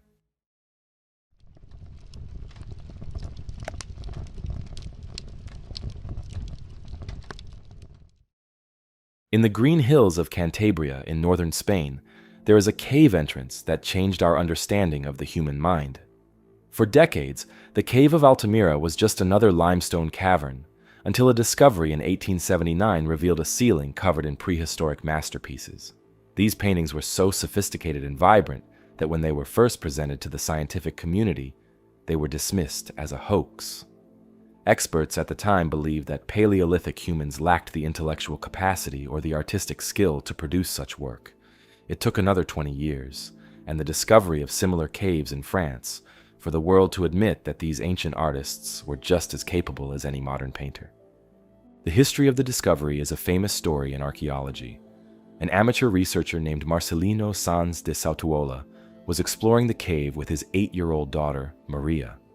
While her father was looking at the floor for stone tools, Maria looked up and saw what she described as moving bulls. What she had actually found was a massive ceiling covered in polychrome paintings of steppe bison, horses, and deer, created approximately 36,000 to 13,000 years ago. The colors were still deep reds and blacks, made from charcoal and ochre mixed with water or animal fat. The most impressive part of the polychrome ceiling is how the artists utilized the natural geography of the cave. Instead of treating the rock as a flat canvas, they incorporated the bulges, cracks, and protrusions of the stone into their designs. A rounded bump in the limestone became the muscular shoulder of a bison, while a natural fissure was used to represent the line of an animal's back. This technique gives the figures a three-dimensional quality that shifts as a viewer moves their light source across the surface. It shows that the artists spent a great deal of time studying the rock before they ever applied pigment, planning their compositions around the existing shapes of the earth. As the cave's fame grew, it was open to the public, and by the 1960s and 1970s, it was seeing over 170,000 visitors every year. This massive influx of people had an immediate and devastating effect on the paintings. Every person who entered the cave brought in body heat, moisture from their skin, and carbon dioxide from their breath. This changed the delicate air chemistry of the cavern, which had been sealed and stable for thousands of years. The rising humidity allowed microscopic fungi and bacteria to grow on the walls, while the carbon dioxide began to react with the limestone, creating a white crust that threatened to swallow the pigments. Because of this damage, the cave has gone through a cycle of opening and closing for decades. In 1977, the cave was shut completely to allow the environment to stabilize. It was reopened with a much smaller capacity in the early 1980s, only to be closed again in 2002 when the green sickness, the growth of algae, was detected. The authorities realized that the cave could not survive as a mass-market tourist destination. The environment inside is so sensitive that the mere presence of a human being for more than a few minutes triggers a measurable rise in temperature and humidity that takes hours to dissipate. In 2014, a new and highly restrictive protocol was established to manage the site. Rather than allowing general admission, the Spanish government created a random lottery system. Only 5 visitors are selected each week to enter the original cave. They are chosen by a draw from among the people visiting the nearby museum on a specific day. These 5 individuals must wear special suits, masks, and footwear to prevent the introduction of outside microbes or skin oils. They are allowed inside for exactly 37 minutes, following a strict path that keeps them away from the most vulnerable sections of the ceiling. This protocol effectively seals the site from the general public, turning it into a restricted zone that is only accessible by chance. To satisfy the millions of people who still want to see the art, the Niihau Cave was constructed. This is a massive, multi-million-dollar museum located just a few hundred meters from the original site. It features a perfect 3-dimensional replica of the polychrome ceiling and other sections of the cave. Craftsmen and scientists used 3D laser mapping to recreate every bump and crack in the rock. and then hand-painted the bison and horses using the same minerals and techniques the Paleolithic artists used. While it provides an engaging experience for tourists, the original cave remains a dark, silent vault, monitored by sensors that track the air quality to the decimal point. The conflict between tourism and science at Altamira is a constant struggle. The local economy depends heavily on the draw of the cave, but archaeologists argue that the original site is too precious to risk for revenue. There is a persistent pushback from those who believe the cave should be more accessible, with some suggesting that modern air filtration systems could mitigate the damage. However, the prevailing scientific view is that no mechanical system can perfectly replicate the natural stillness of a sealed cavern. Any air circulation, no matter how filtered, introduces the risk of drying out the pigments or moving spores into new areas. The discovery potential at Altamira has moved from the walls to the floor. While the paintings are the main attraction, the layers of soil beneath the ceiling contain a chronological record of human occupation. By analyzing the charcoal remains and stone tools found in these layers, researchers have been able to pinpoint exactly when different groups of people used the cave. They have found that the site wasn't just a gallery, it was a seasonal camp where people gathered to hunt and share information. The restricted status of the cave ensures that these delicate archaeological layers remain undisturbed by the footsteps of thousands of tourists. Currently, the management of Altamira is focused on long-term data collection.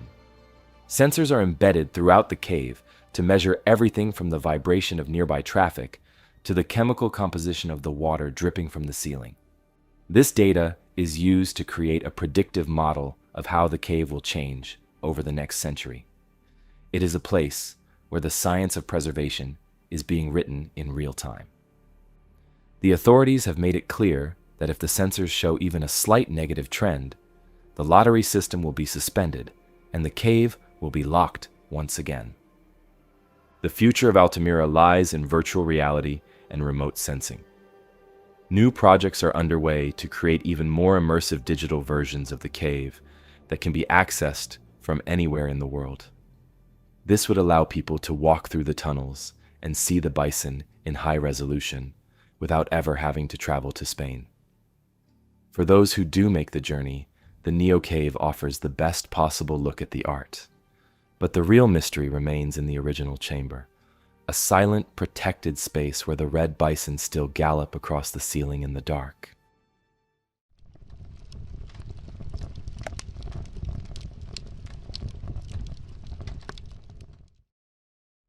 In the heart of Mexico City, where the sprawling Zocalo Plaza meets the towering stone walls of the Metropolitan Cathedral, there is a boundary between two different worlds. On the surface, the city is a triumph of Spanish colonial architecture, defined by heavy volcanic rock and ornate bell towers. But several meters below the cathedral's altar, the history of the Aztec Empire remains physically present. This is a layered landscape where the 16th century Spanish city was built directly on top of the ruins of Tenochtitlan, the Aztec capital. While a portion of the Templo Mayor has been excavated and turned into a public museum, a vast network of tunnels and ritual sites remains locked away in restricted zones directly under the weight of the cathedral. The history of this site began in 1521, following the fall of Tenochtitlan to Hernán Cortés and his allies. The Spanish forces intentionally dismantled the great Aztec temples, using the very same stones to pave their new streets and build their churches. The Metropolitan Cathedral was constructed in stages over several centuries, specifically positioned over the sacred precinct of the Aztecs to symbolize a change in spiritual authority. However, because the Aztecs had built their city on an island in the middle of Lake Texcoco, the ground consists of soft, waterlogged clay. This has created a permanent engineering crisis, where the massive weight of the cathedral is constantly causing it to sink into the ancient ruins buried beneath it. Access to the areas directly under the cathedral is strictly forbidden to the general public. These restricted zones consist of narrow, dimly lit excavation pits and tunnels that run beneath the heavy stone columns in the main altar. Archaeologists from the National Institute of Anthropology and History must navigate these spaces with extreme caution. The tunnels are reinforced with steel beams and hydraulic jacks, not just to protect the researchers, but to prevent the floor of the cathedral from buckling. In these silent subterranean chambers, the air is thick with the scent of damp earth and old stone, and the only sound is the distant hum of the city's metro system passing nearby. Within these forbidden tunnels, researchers have made discoveries that have fundamentally changed our understanding of Aztec ritual life. One of the most significant finds is the circular temple of Ejecatl, the Aztec god of the wind. This structure is unique because of its rounded shape, designed to allow the wind to blow around it without obstruction. The temple was found sitting several meters below a colonial-era street, its smooth, curved walls still largely intact. Near the temple, archaeologists also located the Huitzilopochtli, or the Great Skull Tower. This was a massive cylindrical structure composed of thousands of human skulls held together with lime mortar. While such a discovery sounds macabre to modern ears, for the Aztecs, it was a vital part of maintaining the cosmic balance and ensuring the sun would continue to rise. The presence of these ruins creates a direct structural conflict with the cathedral above. The skull tower and the circular temple are made of lighter materials than the massive volcanic blocks of the Spanish church. As the cathedral sinks, it exerts uneven pressure on the Aztec structures. If archaeologists were to fully excavate the ruins, they would be removing the very soil that helps distribute the weight of the cathedral's foundations. This is the primary reason why so many discovered sites are immediately resealed or left in a state of partial excavation. To reveal the full extent of the Aztec city would be to risk the collapse of one of the most important colonial monuments in the Americas. This physical reality is often at the center of a public pushback. There are persistent claims that the authorities are hiding history or intentionally keeping the Aztec past out of sight to favor the colonial narrative. However, the engineering data tells a much more practical story. The cathedral has been sinking at different rates for decades, leading to visible cracks in the nave and the tilting of the bell towers. A massive project in the 1990s involved drilling dozens of shafts deep into the lakebed to pump out water and stabilize the ground, but the building remains in a delicate state. Any major digging beneath the altar would hollow out the ground further, potentially causing the heavy stone columns to shift and the vaulted ceiling to give way. The potential for further discovery in these forbidden zones is nearly limitless. Every time a utility company digs a trench for a new pipe or a church maintenance crew repairs a floor, they encounter fragments of the past. There are likely dozens of smaller temples, ritual platforms, and residential dwellings still encased in the mud beneath the Zocalo. Archaeologists have used ground-penetrating radar to peek through the cathedral floor, and the results show a dense grid of stone structures that stretch for blocks in every direction. We know exactly where the boundaries of the Aztec sacred precinct were, but we are physically prevented from reaching most of it. Current management of the site involves a partnership between the church and the archaeological teams. They operate on a policy of rescue archaeology, where they only enter the restricted zones when there is an immediate threat to the ruins or when structural repairs to the cathedral provide a brief window for study. When they do enter, the work is slow and meticulous. They use hand tools to clear the earth, documenting every centimeter before the area is stabilized and closed once again. It is a place where the history is prioritized by its fragility and where the safety of the living building above always takes precedence over the excavation of the dead city below. The future of the site may rely on advanced 3D mapping and virtual reality. By using sensors that can see through stone and soil, researchers hope to create a complete digital model of Tenochtitlan that exists underneath modern Mexico City. This would allow people to virtually walk through the Temple of the Wind or stand before the Skull Tower without ever having to step into a dangerous tunnel. This technology provides a factual way to explore the forbidden history while leaving the physical foundations of the cathedral undisturbed. The site is a unique example of history being protected by the very buildings that were meant to replace it. The stones of the Aztec temples were recycled to build the cathedral, and now those same stones are helping to keep the remaining ruins from being crushed. It is a cycle of preservation that was never intended. but it ensures that the heart of Tenochtitlan stays exactly where it was 5 centuries ago, tucked away in the shadows beneath the altar.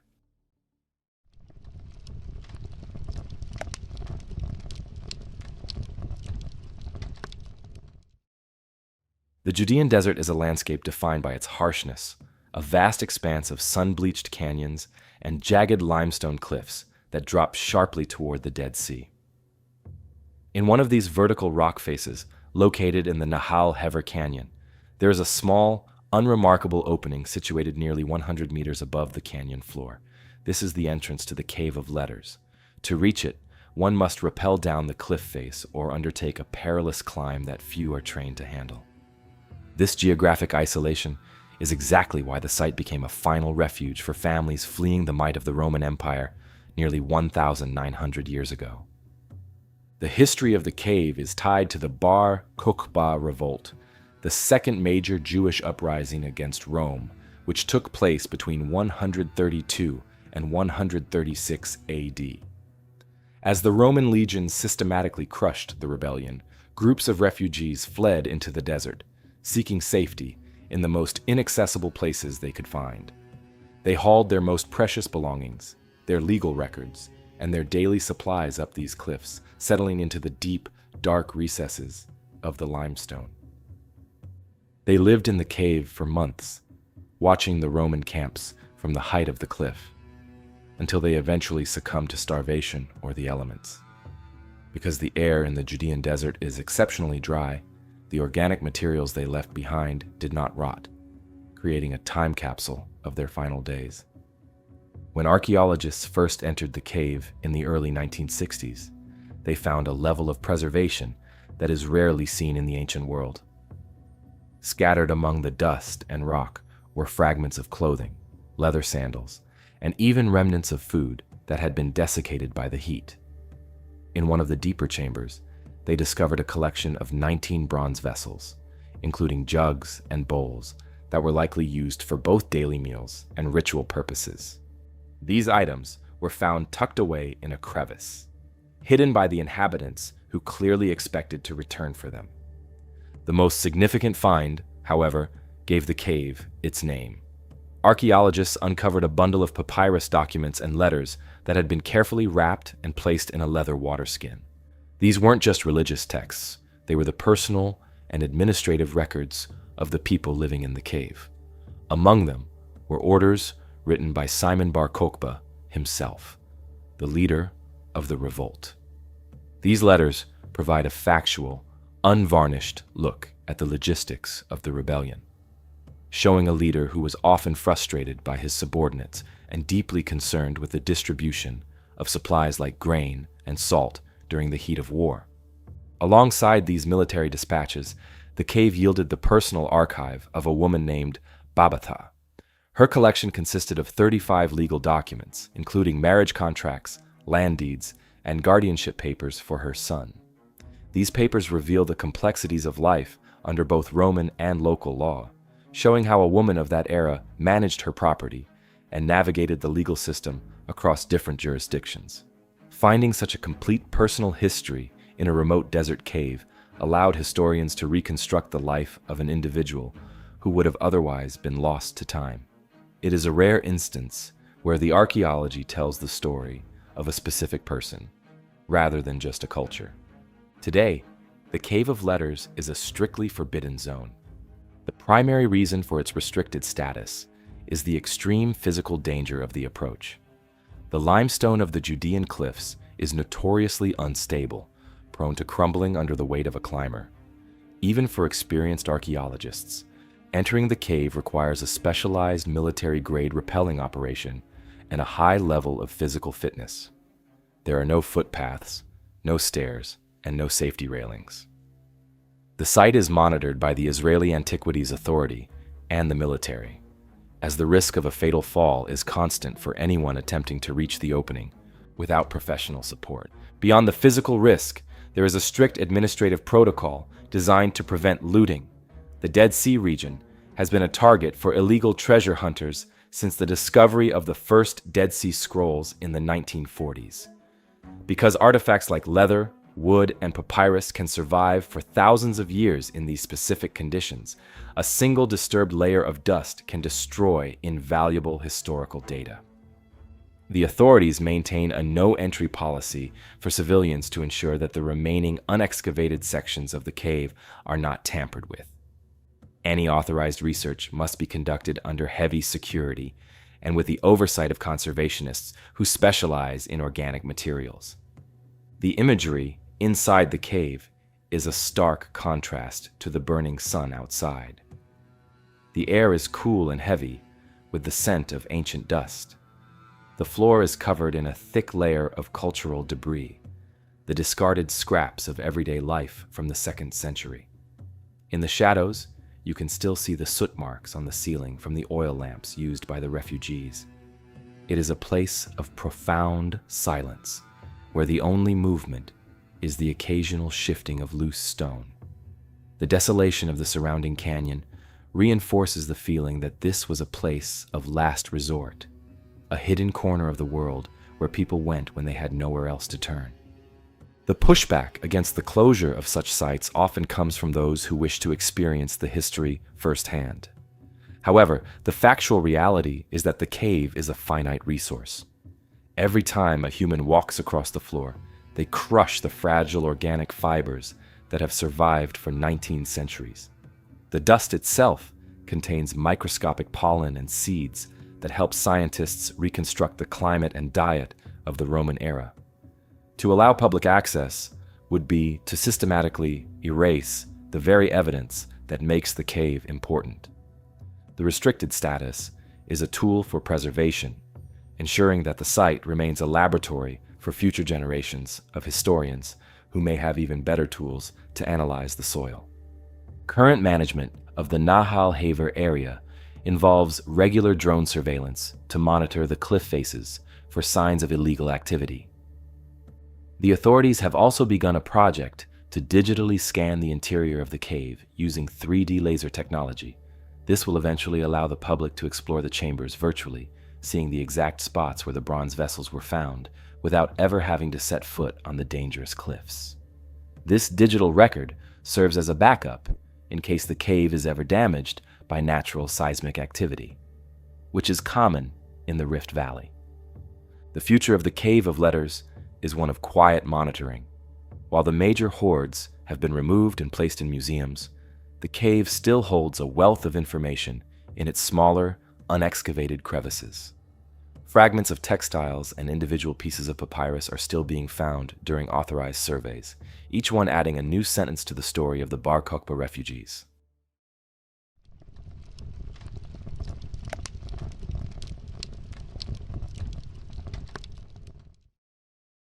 Off the coast of Nova Scotia, Canada, sits a small, tree-covered landmass that has been the subject of the world's most persistent treasure hunt. This is Oak Island. For over 2 centuries, explorers, engineers, and even future presidents have been drawn to a specific spot on the island known as the Money Pit. The story began in 1795, when a young man named Daniel McGuinness discovered a circular depression in the ground beneath an old oak tree.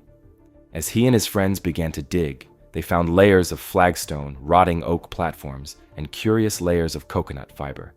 They believed they were on the verge of uncovering a pirate's hoard, but at a depth of about 30 meters, the pit suddenly and violently flooded with seawater.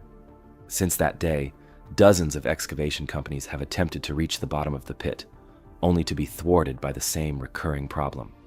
Every time a drill or a shovel reaches a certain depth, the shaft fills with water that seems to be replenished by the ocean as quickly as it can be pumped out. This led to the theory of flood tunnels, a series of man-made booby traps designed to protect whatever lies at the bottom. These tunnels were believed to be connected to nearby Smith's Cove, where early searchers found 5 stone box drains hidden beneath the beach. The idea was that as soon as someone disturbed the treasure, the weight of the water would rush in to seal the pit forever. Today, much of Oak Island is a forbidden zone for the general public. The majority of the land is private property, currently owned by Michigan brothers Rick and Marty Lagina, who have spent years using modern industrial technology to solve the mystery. The most restricted areas include the Money Pit itself and the excavated regions of Smith's Cove. These sites are dangerous due to the unstable nature of the soil, which has been honeycombed by 200 years of failed shafts and tunnels. Heavy machinery, deep boreholes, and high-pressure pumps are constantly in use, making the area a hazardous work site that is strictly monitored to prevent unauthorized access. The history of the island is often clouded by folklore and tales of curses, but a more grounded look at the geology provides a factual explanation for why the pit consistently floods. Oak Island sits on a foundation of limestone and anhydrite. This type of rock is highly susceptible to natural erosion from the surrounding Atlantic Ocean.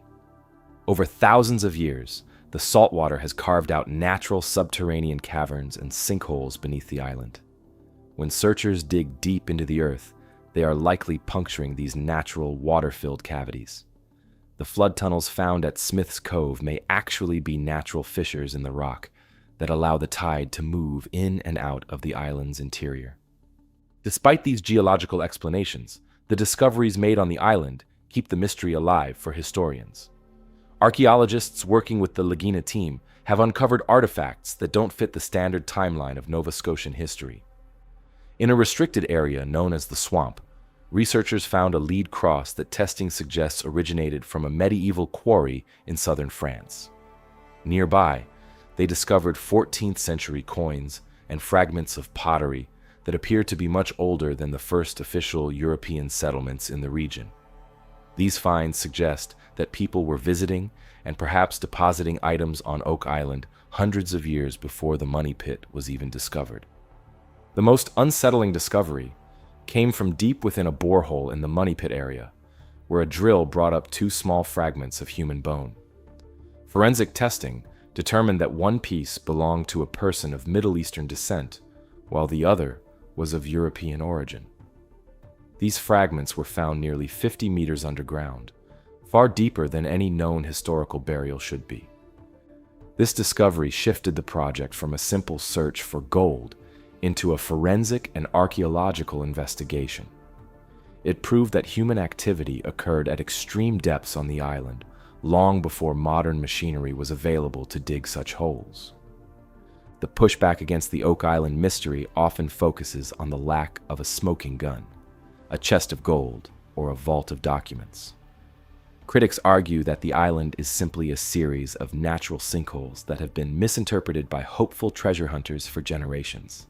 However, the presence of non-native materials like coconut fiber, which had to be brought from thousands of miles away, remains a factual anomaly. Carbon dating has confirmed that this fiber was placed on the island as early as the 13th century. This evidence suggests that while the flood tunnels might be natural, the activity occurring on the island was very real and highly organized. Access to the island is controlled by the Oak Island Tours Company, which manages a small museum and a limited walking path for visitors. However, the active dig zones are shielded by high fences and security personnel. The Lagina team operates under a specific treasure trove license issued by the government of Nova Scotia, which requires them to document every find and work alongside professional archaeologists. This ensures that the history of the island is preserved, even if the treasure is never found. The forbidden status of the dig sites is a necessity for both the safety of the workers and the integrity of the archaeological record. The current state of the investigation involves the use of massive steel caissons, which are driven deep into the earth to seal off the water and allow for a dry excavation of the Money Pit. This process is expensive and labor-intensive, but it is the only way to bypass the natural and man-made obstacles that have stopped searchers for 2 centuries. The team is also using sophisticated sub-bottom profiling and sonar to map the subterranean voids without having to dig. These scans have shown a variety of targets or anomalies deep in the rock that appear to have a non-natural geometric shape. As the tide rises and falls in Smith's Cove, the mystery of Oak Island remains as deep as the day Daniel McGuinness first looked at that old oak tree. The lead crosses, the ancient coins, and the fragments of bone are all factual evidence that something unusual happened on this small Canadian island. Whether it was a pirate's hoard, a secret archive, or a massive geological fluke, the forbidden zones of the island continue to guard their secrets. For now, the heavy equipment continues to rumble in the restricted zones as the search for the truth beneath the limestone and clay goes on.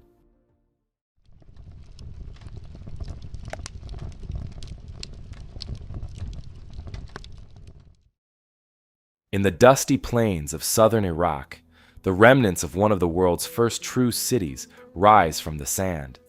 This is Ur, a Sumerian metropolis that flourished over 4,000 years ago, long before the rise of the Roman Empire or the building of the Great Wall of China.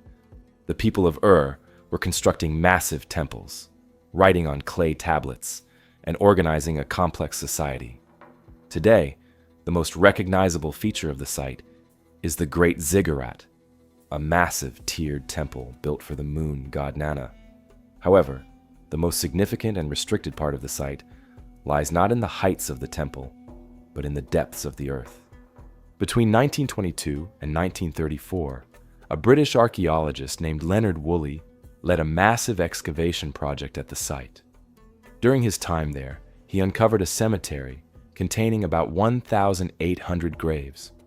Most of these were simple burials, but 16 of them were different. These were the royal tombs of Ur, dating back to approximately 2500 BC. Unlike the common graves, these were constructed of stone and mud brick, containing treasures of gold, lapis lazuli, and carnelian. Woolley's discovery of the tomb of Queen Puabi was particularly famous, as it had remained unlooted for over 4 millennia. Inside, the queen was found draped in beads of precious stones and wearing an intricate golden headdress.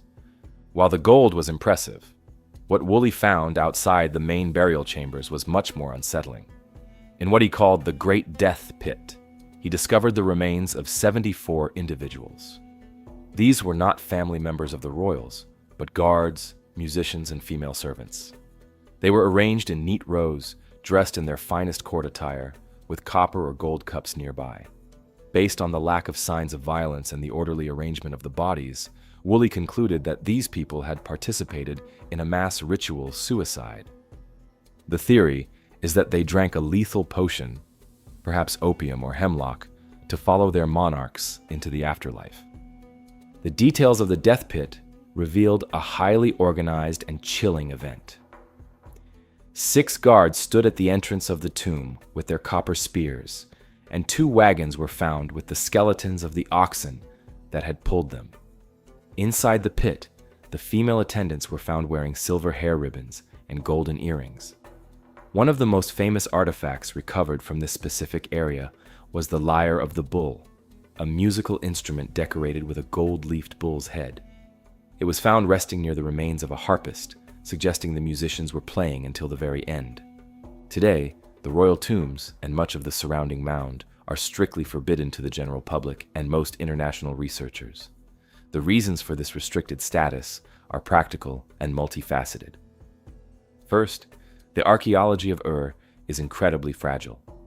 Unlike the stone pyramids of Egypt, the structures here were built primarily of sun-dried mud brick. Thousands of years of exposure to the elements and the weight of the desert sand have made these walls extremely brittle. Walking through the excavation areas can cause the ancient earth to crumble, potentially destroying unrecorded structures that still lie beneath the surface. Regional security has also played a major role in keeping the site a forbidden zone. The location of Ur, near the city of Nasiriyah, has placed it in the middle of various conflicts over the last several decades. For a time, an airbase was located right next to the ruins, making the entire area a high-security military zone. While the security situation has improved, the Iraqi government maintains strict control over who can enter the site. Unauthorized visitors are turned away by guards, and even professional archaeological teams must go through a lengthy and difficult permit process to gain access to the restricted excavation pits. The discovery potential at Ur is staggering because a large percentage of the mound remains unexcavated. Woolley only cleared a fraction of the city during his 12 years at the site. Archaeologists believe that beneath the unsearched areas lie residential neighborhoods, administrative buildings, and perhaps more royal burials.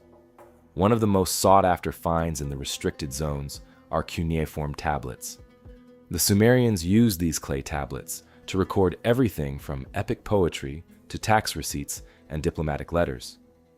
Thousands of these tablets likely remain buried in the ruins, waiting to provide a first-hand account of life in the 3rd millennium BC.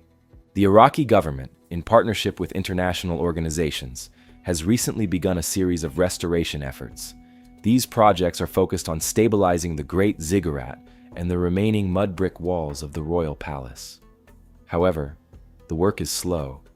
The harsh desert climate, with its extreme heat and occasional sandstorms, makes the preservation of mud brick an ongoing battle. Because of this, the priority is currently on conservation, rather than exploration. To dig more would be to expose even more fragile material to the elements. So many of the most promising areas are intentionally left buried and forbidden to prevent their decay. The pushback against the forbidden status of often comes from the global scientific community, which is eager to use modern technology to re-examine Woolley's findings. Woolley was a pioneer, but his methods were products of the 1920s. Today's archaeologists have tools like ground-penetrating radar and DNA analysis that could answer many of the questions left behind. For instance, new forensic testing on the few remaining bone fragments from the death pit has suggested that the individuals may have been killed by a blow to the head rather than by poison, which would change our entire understanding of Sumerian funerary rites. Modern management of the site involves a heavy reliance on local guards and a no-touch policy for the few tourists who are allowed to visit the main ziggurat. The restricted areas of the royal tombs are fenced off and monitored to prevent looting, which has been a significant problem for Iraqi heritage sites during periods of instability. The government's goal is to turn into a major cultural destination, but they are proceeding with extreme caution. They realize that once an archaeological layer is disturbed, it can never be put back, so the forbidden status acts as a necessary shield for the city's remaining secrets. The future of likely depends on non-invasive technology. Researchers are already using satellite imagery and drone surveys to map the city's layout without moving a single stone. These maps have revealed the locations of ancient canals and harbors, showing how the city was once a bustling port on the Euphrates River before the river shifted its course. By virtually stripping away the sand, scientists can plan exactly where to look if the site is ever fully reopened for excavation. Until then, the majority of the Sumerian capital remains a restricted vault, protected by the desert sun and the laws of the land. As we look across the flat, sun-baked horizon of southern Iraq, the Great Ziggurat stands as the only visible landmark of a civilization that once led the world. The royal tombs and the death pit are hidden beneath the feet of the guards, sealed away from the curiosity of the modern world. The gold of Queen Puabi is now in museums, but her people and the records of her empire remain in the dark. Is a primary example of a site where the history is known to be vast, yet the physical reality of the desert ensures that it stays forbidden for the sake of its own survival.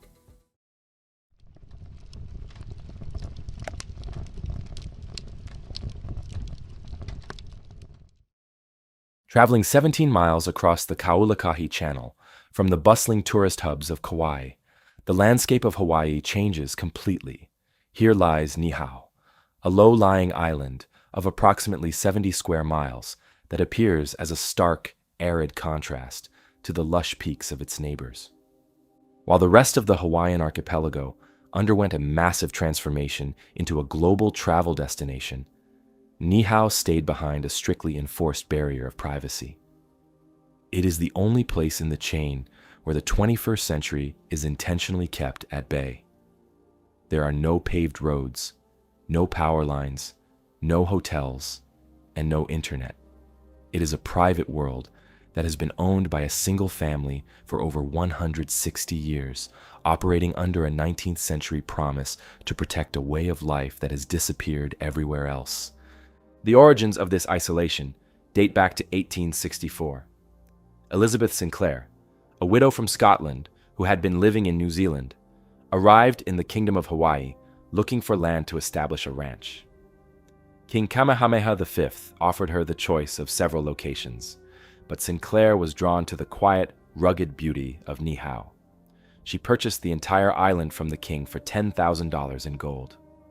During the transaction, the king reportedly requested that the Sinclair family and their descendants protect the island's inhabitants and maintain their traditional lifestyle.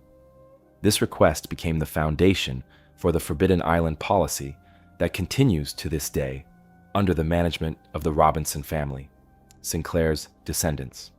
Life on Niihau is centered around the village of Pu'uai, where a population of roughly 70 to 170 native Hawaiians resides. This community is unique because it is the only place on Earth where the Hawaiian language is still the primary tongue used in daily life. Specifically, they speak the Niihau dialect, which preserves sounds and vocabulary that were common before the arrival of missionaries and the subsequent standardization of the language. The residents live a lifestyle that blends traditional practices with modern necessity. They collect rain for water, use solar power for basic needs, and rely heavily on fishing and hunting for food. There are no stores on the island. Supplies are brought over by barge from Kauai on a regular schedule. The forbidden nature of Niihau is enforced with legal precision. Because the island is entirely private property, the Robinson family has the right to deny entry to anyone they choose. This restriction applies even to native Hawaiians from other islands. To visit Niihau, one must receive a personal invitation from a resident or the owners, a rare occurrence that usually involves family business or specific community needs. While the owners have recently allowed very limited, highly supervised helicopter tours to remote beaches and hunting excursions to control the invasive pig and sheep populations, these visitors are never permitted to enter the village of Pu'uai or interact with the local community. This isolation has turned the island into a time capsule for archaeological and environmental research. Because there has been no commercial development, the coastal areas are littered with ancient village remains and burial sites that have been undisturbed since the era of the Hawaiian kingdom. Stone foundations of houses, traditional shrines known as heiau, and salt-gathering pans carved into the lava rock provide a factual record of how Hawaiians lived before Western contact. Archaeologists believe that Niihau holds some of the most pristine pre-contact sites in the Pacific, offering a view of the past that isn't buried under concrete or golf courses. The environmental state of the island is similarly unique. Without the runoff from large-scale agriculture or the pollution of urban centers, the reefs surrounding Niihau are exceptionally healthy. The island serves as a critical sanctuary for the endangered Hawaiian monk seal. While these seals struggle on the more populated islands due to human interference and habitat loss, they thrive on the quiet beaches of Niihau, where they can pup and rest without disturbance. The island also hosts large colonies of native seabirds and rare plants that have been crowded out elsewhere by invasive species. The restricted access acts as a biological shield, preventing the introduction of new pests and diseases that could shatter this delicate balance. One of the most famous exports from the island is the Niihau shell lei. These are intricate necklaces made from thousands of tiny momi, laiki, and kahelelani shells found on the island's beaches. Because the island is private, only the residents have the right to gather these specific shells. The creation of a single lei can take years of painstaking work, and they are the only shells in the world that are legally protected and insured as fine jewelry. The sale of these leis provides one of the few sources of income for the islanders, allowing them to maintain their independence without having to rely on the tourism industry that dominates the rest of the state. There has been significant pushback against the island's restricted status over the decades. Critics have questioned the legality of a private family controlling an entire island and its inhabitants, with some suggesting that the residents are kept in a state of artificial poverty. However, The Robinson family and many residents argue that the isolation is a choice made to protect their culture from being commodified. They point to the fact that any resident is free to leave the island whenever they wish. Many do go to Kauai for high school or work, but many also choose to return to the quiet and the familiarity of the Niihau lifestyle. The forbidden label, they say, is something placed on them by outsiders who are frustrated by the lack of access. The island also played a surprising role in World War II during the Niihau incident. Following the attack on Pearl Harbor, a Japanese pilot crash-landed his damaged plane on the island. Because the residents had no radio or telephone, they were unaware of the war. The pilot attempted to take control of the island with the help of a local Japanese-American resident, leading to a violent confrontation. Eventually, a Niihau man named Benehakaka Kanahele, despite being shot, overpowered the pilot. This event is a factual reminder that even the most isolated places are not entirely immune to the shifts of global history, though it only served to reinforce the islanders' desire for privacy afterward. Currently, the management of Niihau remains focused on the long-term sustainability of the community. The Robinson family has resisted numerous offers from developers to build resorts or luxury estates, maintaining the promise made in 1864. The island operates its own small school where children are taught in Hawaiian, ensuring the dialect survives into the next generation. The restricted status of the island is not a mystery or a cover-up, but a functional tool of cultural preservation. It is a place where the value of a heritage is weighed against the convenience of the modern world, and so far, the heritage has won.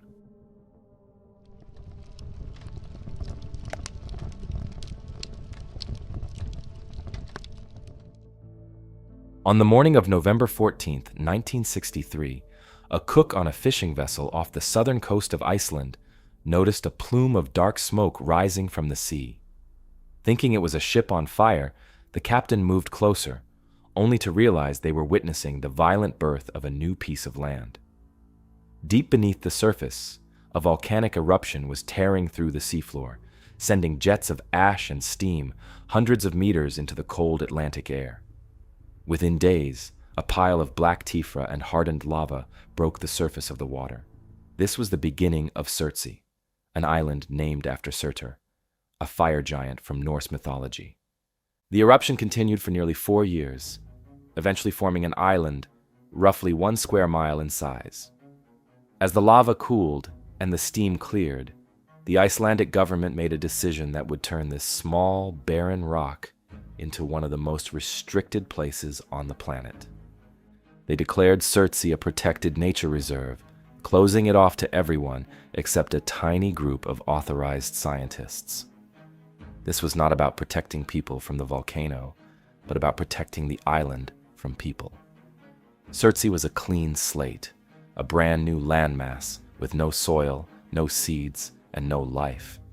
It offered a rare opportunity to watch in real time how nature colonizes a wasteland without any human interference. For biologists, Surtsey is a living laboratory. They wanted to see exactly which plants and animals would arrive first, how they would get there, and how they would build a functioning ecosystem from scratch. To keep the data pure, the island had to remain a control group for the rest of the world. Even today, human contact is strictly regulated. Only a few scientists are allowed to visit each year, and they stay in a small wooden shack that is raised off the ground to minimize its footprint. Before they arrive, their clothes and equipment are meticulously cleaned and inspected to ensure they aren't carrying any hitchhiking seeds or insects. On Surtsey, bringing a foreign organism onto the island is a criminal offense. The way life began to take hold on the island is a factual record of nature's resilience.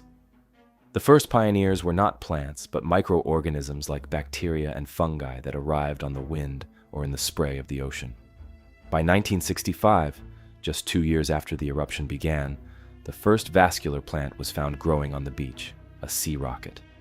This hardy plant had seeds that were resistant to salt water, allowing them to drift on ocean currents for weeks before washing up on the black volcanic sand. Soon after, other beach-dwelling plants like sea lime grass and oyster plants began to appear, their seeds likely carried in the stomachs of migrating birds. Birds played a central role in the evolution of Surtsey's landscape. In the early years, they used the island as a resting point during their long journeys across the Atlantic. As they landed, they left behind droppings that contained more than just seeds. They provided the first source of nutrients for the thin volcanic ash. By the 1980s, the first permanent bird colonies were established, including fulmars and black-backed gulls. The presence of these birds transformed the island. Their nests and waste created a layer of organic soil, allowing more complex plants like mosses, lichens, and even small willow shrubs to take root. This process is known as primary succession, and on Surtsey, it has happened with remarkable speed. The insect population followed the birds and the plants. High-altitude winds carried small spiders and flies to the island, while others arrived on pieces of driftwood or tangled in the feathers of gulls. Today, researchers have documented hundreds of species of insects and even earthworms living in the soil. Every new discovery is a piece of a larger puzzle, showing how life fills every available niche. Because the island is restricted, scientists can be certain that every beetle and every blade of grass found on Surtsey got there on its own. The strictness of the no-contact rule is best illustrated by the story of the illegal tomato plant. During one of the annual scientific expeditions in the late 1960s, a researcher discovered a small, thriving tomato plant growing in the volcanic soil.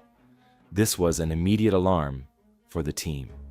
Since tomatoes are not native to Iceland and their seeds do not drift across the ocean, they knew something had gone wrong. It turned out that an unauthorized visitor, or perhaps a scientist who had been careless, had used a particular spot as an outdoor latrine after eating a tomato. The team immediately uprooted the plant and destroyed it, as its presence threatened to ruin decades of data on natural seed dispersal. This incident reinforced the forbidden status of the island. It proved that even a single seed or a bit of organic waste could derail the entire scientific mission. Today, visitors are forbidden from leaving anything behind, including food scraps or human waste.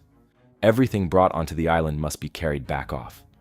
The goal is to see how the island evolves over centuries, not years. If humans were allowed to visit freely, the island would soon be covered in common weeds and invasive species, and the unique chance to study a pristine ecosystem would be lost forever. The geological evolution of Surtsey is just as interesting as its biology. Since the eruption ended in 1967, the island has been slowly shrinking. The harsh waves of the North Atlantic are constantly eroding the soft tephra, and the island is now about half the size it was at its peak. However, the core of the island is made of palagonite tuff, a hard rock-like material formed when hot lava reacts with seawater. This core is much more resistant to erosion, meaning that while the beaches might disappear, a smaller, rocky island will likely remain for thousands of years. This provides a long-term home for the seabirds and plants that have claimed it. There is occasional pushback from travelers and photographers who want to document the island's raw volcanic beauty. Some argue that the island should be opened for limited ecotourism, similar to certain areas of Antarctica. However, the Icelandic authorities and UNESCO, which designated Surtsey as a World Heritage Site, remain firm. They argue that the value of Surtsey is in its isolation. There are thousands of volcanic islands in the world, but there is only one where we have a complete, uninterrupted record of life's arrival from day one. As we look at the dark silhouette of Surtsey on the horizon, we are looking at the Earth as it might have appeared millions of years ago. The sea rocket on the beach and the gulls on the cliffs are part of a story that doesn't include us. The island remains a forbidden sanctuary, a black rock in the middle of the ocean where life is proving that it doesn't need a helping hand to build a world from nothing.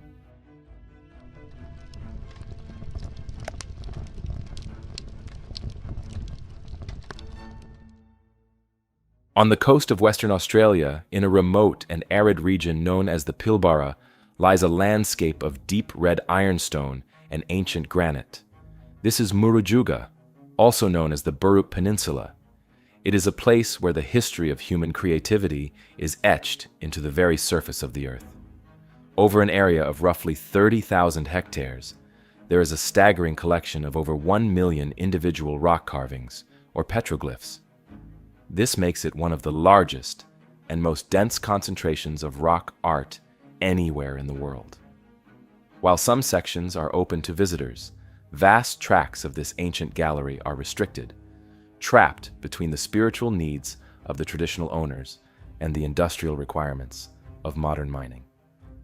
The history recorded in these rocks is exceptionally long.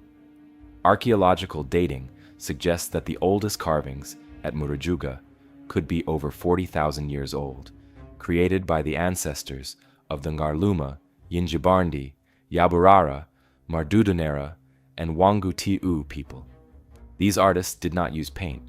Instead, they used hard stone tools to chip away the dark, weathered outer layer of the rocks, revealing the lighter, reddish-orange stone beneath. The result is a library of images that document the changing environment of the Australian continent. There are carvings of human figures, geometric patterns, and a wide variety of animals, some of which haven't walked the earth for thousands of years. Among the most significant images are those depicting the megafauna of ancient Australia.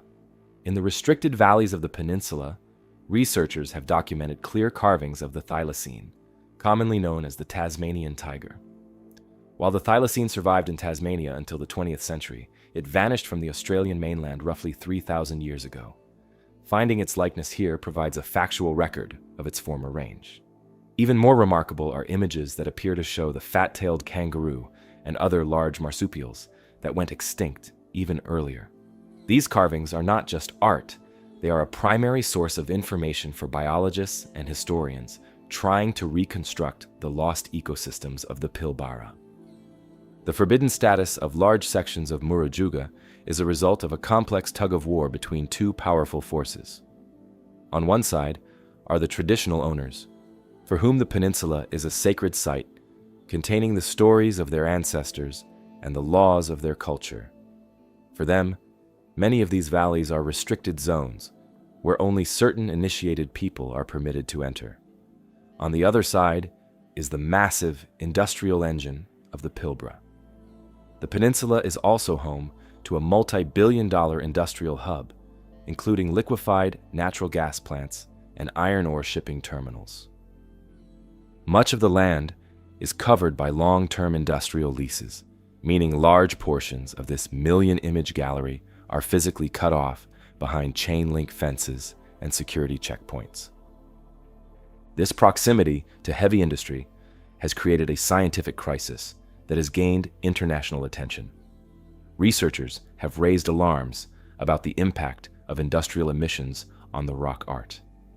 The gas plants and shipping operations release nitrogen oxides and other gases into the air. When these gases mix with moisture, they can increase the acidity of the rain. The concern is that this acidic environment could slowly dissolve the dark desert varnish on the surface of the rocks. If this outer layer is eroded, the lighter carvings beneath will eventually fade away, effectively erasing thousands of years of history. This has sparked a fierce debate over whether the industry and the art can truly coexist in such a small area. Current management of the site involves a constant monitoring program to measure the pH levels on the rock surfaces. Scientists use specialized sensors and non-invasive scanning to track any changes in the stone over time. While the industrial companies argue that their emissions are within safe levels and that the rock art remains stable, many independent researchers and traditional owners are calling for more drastic action. They are pushing for the forbidden industrial areas to be reduced and for the entire Murujuga area to be granted permanent UNESCO World Heritage status. This would provide a higher level of international protection and could force a change in how the surrounding industry operates. The discovery potential at Murujuga is still immense because so much of the terrain is rugged and difficult to access. Every year, new carvings are found in the more remote gullies and rock piles that haven't been systematically surveyed. These aren't just single images. They are often complex scenes showing hunting parties, ritual dances, or astronomical observations. Because the area is so vast and the carvings are so numerous, archaeologists estimate that they have only fully documented about 20% of what is actually there. The restricted nature of the mining leases means that there are potentially hundreds of thousands of carvings that have never been seen by an archaeologist. Beyond the biology and the industry, there is a deep cultural sensitivity regarding the depiction of certain figures. In the Pilbara, some carvings represent specific ancestral spirits, or marga beings, who are believed to have created the landscape. For the traditional owners, these images are not just historical records, but living parts of their spiritual world. The restricted status of these sites is a way of protecting the quiet of the land. They argue that the noise and vibration from the nearby industrial plants and the presence of unauthorized visitors disrupt the spiritual integrity of the site. The future of the Pilbara rock art sites depends on the outcome of the UNESCO nomination process. If successful, it would place Murujuga on the same level as the Pyramids of Giza or the Great Barrier Reef. This would likely lead to a more centralized management plan, where the traditional owners have a greater say in who can enter the restricted zones. It might also lead to the creation of a world-class interpretive center, where the public can see the art through digital means without having to set foot on the fragile rock surfaces.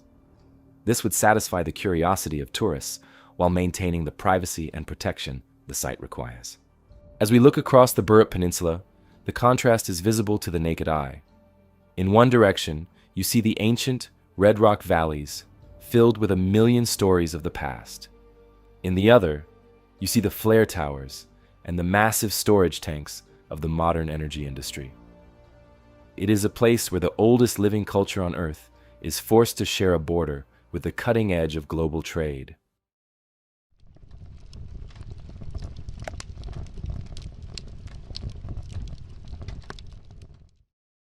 Approximately 60 kilometers off the coast of Western Australia, the Indian Ocean breaks against a scattered chain of coral reefs and low-lying limestone islands known as the Houtman Abrolhos.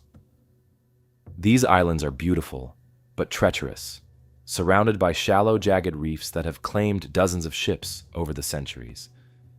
Among these, one name stands out for the sheer scale of the human drama that unfolded on its shores: the Batavia.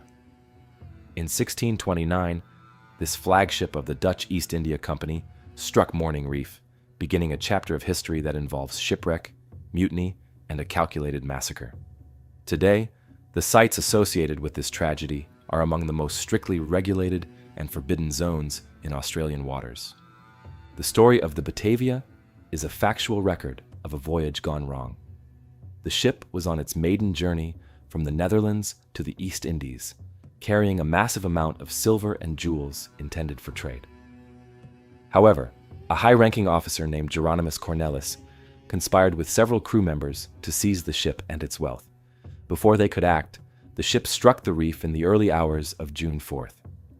While most of the passengers and crew managed to reach the nearby islands, the ship itself was destroyed. The commander, Francisco Pelsart, took a small boat and a handful of men on a desperate 3,000-mile journey to Java to seek help, leaving over 250 people stranded on the waterless islands of the Abrolhos. In Pelsart's absence, Geronimus Cornelis took control of the survivors on Beacon Island. What followed was a systematic campaign of terror. Cornelis and his mutineers began to murder anyone they perceived as a threat to their authority or their dwindling food and water supplies. Men, women, and children were executed in the middle of the night or forced into the sea. By the time Pelsart returned with a rescue ship 3 months later, Cornelis and his followers had murdered 125 people. The events earned Beacon Island the grim nickname Batavia's Graveyard, and the nearby islands became the site of the first European structures and the first recorded European executions on Australian soil. Today, the Western Australian Museum and the federal government maintain a series of no-entry zones around the Batavia wreck site and the surrounding islands. These are not merely suggestions, they are legally enforced boundaries. Divers are forbidden from approaching the wreck without a specific archaeological permit, and the islands themselves are restricted to prevent the disturbance of the numerous unmarked graves that still dot the landscape. The forbidden status is a tool for preservation, ensuring that the physical evidence of the mutiny is not lost to souvenir hunters or the shifting sands of the islands.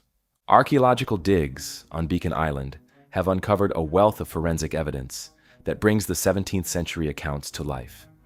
In 1963, the first of several mass graves was discovered, containing the skeletons of victims who showed clear signs of violent trauma, such as sword cuts to the skull. One of the most significant finds was the location of the gallows on Seal Island, where the mutineers were eventually executed by Pelsayert's men.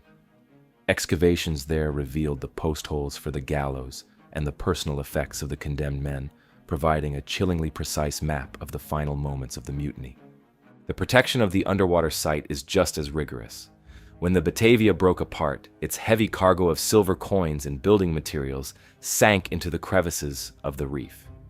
In the 1970s, a major recovery operation brought up thousands of silver reels and a massive sandstone portico that was intended for the ruins of a gateway in the city of Batavia, now Jakarta. However, a large amount of material remains on the seafloor, embedded in the coral. The no-entry zones are designed to prevent the looting of these artifacts, which have a high monetary value on the black market, but an even higher historical value as part of the shipwreck story. A primary reason for the restriction of Beacon Island involves the fragility of the land itself. The island is composed of loose coral rubble and sand, which is easily eroded by human footsteps. Many of the graves are shallow, and a single unauthorized camping trip could result in the exposure and destruction of human remains. The island is also a significant breeding ground for seabirds, such as the wedge-tailed shearwater, which dig burrows into the sand. These burrows are often located directly above the historical layers of the 1629 camp, meaning any foot traffic risks collapsing both the bird habitats and the archaeological sites. The discovery potential at the Houtman Abrolhos remains high because the mutineers and survivors were spread across several different islands. While Beacon Island was the main camp, Long Island and West Wallaby Island also hold secrets.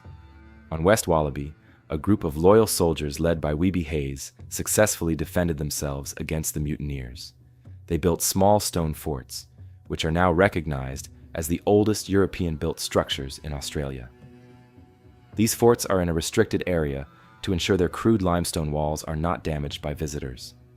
Every few years, new surveys of these islands reveal hidden caches of tools, pottery, and even more graves, suggesting that we still haven't found the full extent of the Batavia story.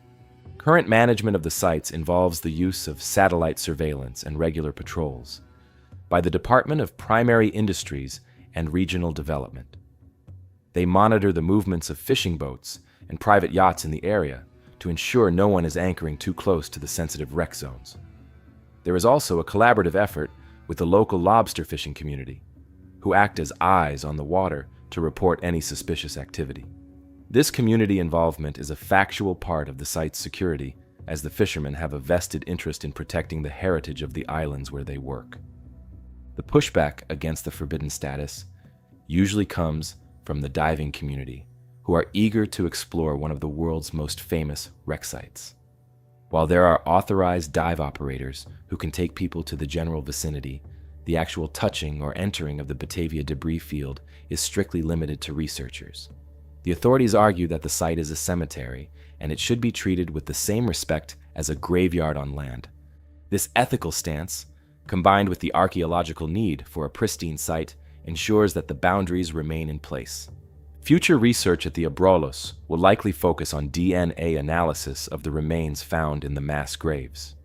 By comparing the DNA of the victims with modern Dutch populations, historians hope to identify the specific individuals mentioned in Pelsart's journal. This would turn the skeletons from anonymous victims into named historical figures, providing a closure that has been missing for nearly 400 years. Such delicate work requires the remains to stay exactly where they are until the technology and the permits are in alignment.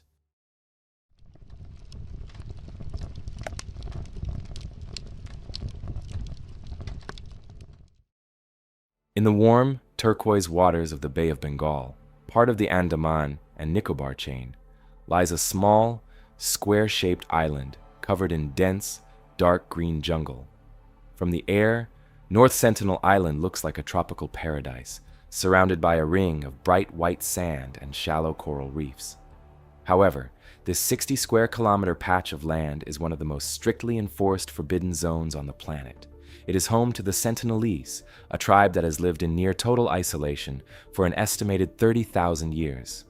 They are perhaps the last people on Earth to remain virtually untouched by modern civilization, and the Indian government has enacted a series of laws to ensure it stays that way. The history of the Sentinelese is a factual look into our own hunter-gatherer past. They are believed to be direct descendants of the first human populations to migrate out of Africa, settling in the Andaman Islands tens of thousands of years ago, while other tribes in the region were eventually contacted by colonial powers or modern researchers. The Sentinelese remained fiercely independent. They have rejected every attempt at communication from the outside world, often responding with a volley of arrows if boats or helicopters get too close to their shores. Because of this, we know very little about their language, their social structure, or their specific religious beliefs. Archaeologically, North Sentinel Island represents a significant challenge. For researchers, it is a living window into a way of life that has disappeared everywhere else. The Sentinelese do not appear to practice agriculture. Instead, they survive by hunting wild pigs and monitor lizards, gathering forest fruits and fishing in the shallow lagoons. They are known to use flat-bottomed outrigger canoes, but they only navigate the calm waters inside the reefs. Observing them from a distance provides a look at the tools and survival techniques that were common during the Paleolithic era, such as stone-tipped spears and hand-woven baskets. However, because no one can set foot on the island, a formal archaeological study of their campsites or middens is currently not allowed. The legal status of the island is defined by the Indian government's hands-off, eyes-on policy. Recognizing that the tribe has expressed a clear desire to be left alone, the government established a 5 nautical mile exclusion zone around the island. This zone is patrolled by the Indian Coast Guard to prevent poachers, tourists, or researchers from making landfall. It is a criminal offense to enter this area, and the law is strictly enforced. This policy represents a major shift from the civilizing missions of the 19th and 20th centuries, moving instead toward a philosophy of cultural sovereignty and protection. The primary reason for this forbidden status is a matter of biological safety. Because the Sentinelese have been isolated for so long, they have not developed immunity to common modern pathogens. Diseases that are relatively minor to us, such as the common cold, the flu, or measles, could be fatal to their entire population. Historical precedents in the other Andaman Islands have shown that contact often leads to the rapid decline of indigenous tribes due to illness and social disruption. By keeping the island off limits, the Indian government is effectively maintaining a biological shield that prevents a catastrophic health crisis for the tribe. Over the years, there have been several well-documented encounters that have shaped this policy.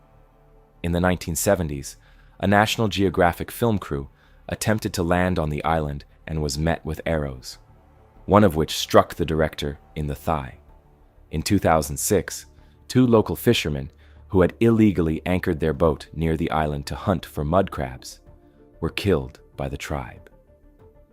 Most recently, in 2018, an American individual who illegally paid fishermen to take him to the island in an attempt to proselytize was also killed. These events have served as factual reminders that the Sentinelese view any intrusion as a threat and are prepared to defend their territory with force. The pushback against the forbidden status usually comes from 2 groups: those who believe the tribe should be brought into the modern world, and those who wish to study them for scientific purposes. Proponents of contact argue that the Sentinelese are being denied access to modern medicine and technology. However, anthropologists and human rights organizations like Survival International provide a strong, factual counter-argument. They point out that the Sentinelese appear healthy, well-fed, and perfectly adapted to their environment. Forcing them into modern society would likely result in the loss of their unique culture and their relegation to the fringes of the modern world, as has happened with other contacted tribes. Current management of the island involves regular aerial monitoring and ship-based patrols. The Indian government uses long-range cameras and satellite imagery to check on the welfare of the tribe without having to make physical contact. After the 2004 Indian Ocean tsunami, there were concerns that the tribe might have been wiped out, as North Sentinel was close to the epicenter. A helicopter flight over the island confirmed their survival when a tribesman was photographed on the beach, aiming an arrow at the aircraft. This showed that the tribe had not only survived the disaster, but had maintained their defensive stance.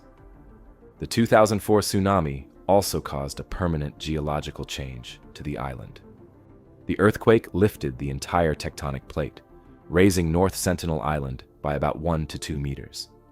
This caused large sections of the surrounding coral reefs to be permanently exposed to the air, turning what were once shallow lagoons into dry land. This change has likely altered the tribe's fishing grounds and required them to adapt their hunting strategies. Despite this major environmental shift, the Sentinelese have continued to live exactly as they did before, showing a level of resilience that is a core part of their history. The future of North Sentinel Island is one of continued isolation. The Indian government has made it clear that they have no intention of changing the hands-off policy. They have stopped even the gift-giving missions that were occasionally conducted in the 1990s, realizing that even these brief interactions were a form of interference. The island remains a place where the rules of the outside world stop at the reef's edge. It is a site where the value of a people's independence is officially recognized as being more important than the curiosity of the rest of the world. There is also a significant amount of discovery potential regarding the island's unique biodiversity. Because the forest has never been logged or settled by modern humans, it likely contains plant and animal species that have evolved in isolation, much like the tribe itself. However, these biological secrets are also protected by the exclusion zone. Any attempt to collect samples or study the island's flora and fauna would require a presence on the ground that would inevitably lead to contact with the Sentinelese. For now, the jungle remains a closed book, a prehistoric ecosystem that is preserved by the very people who call it home.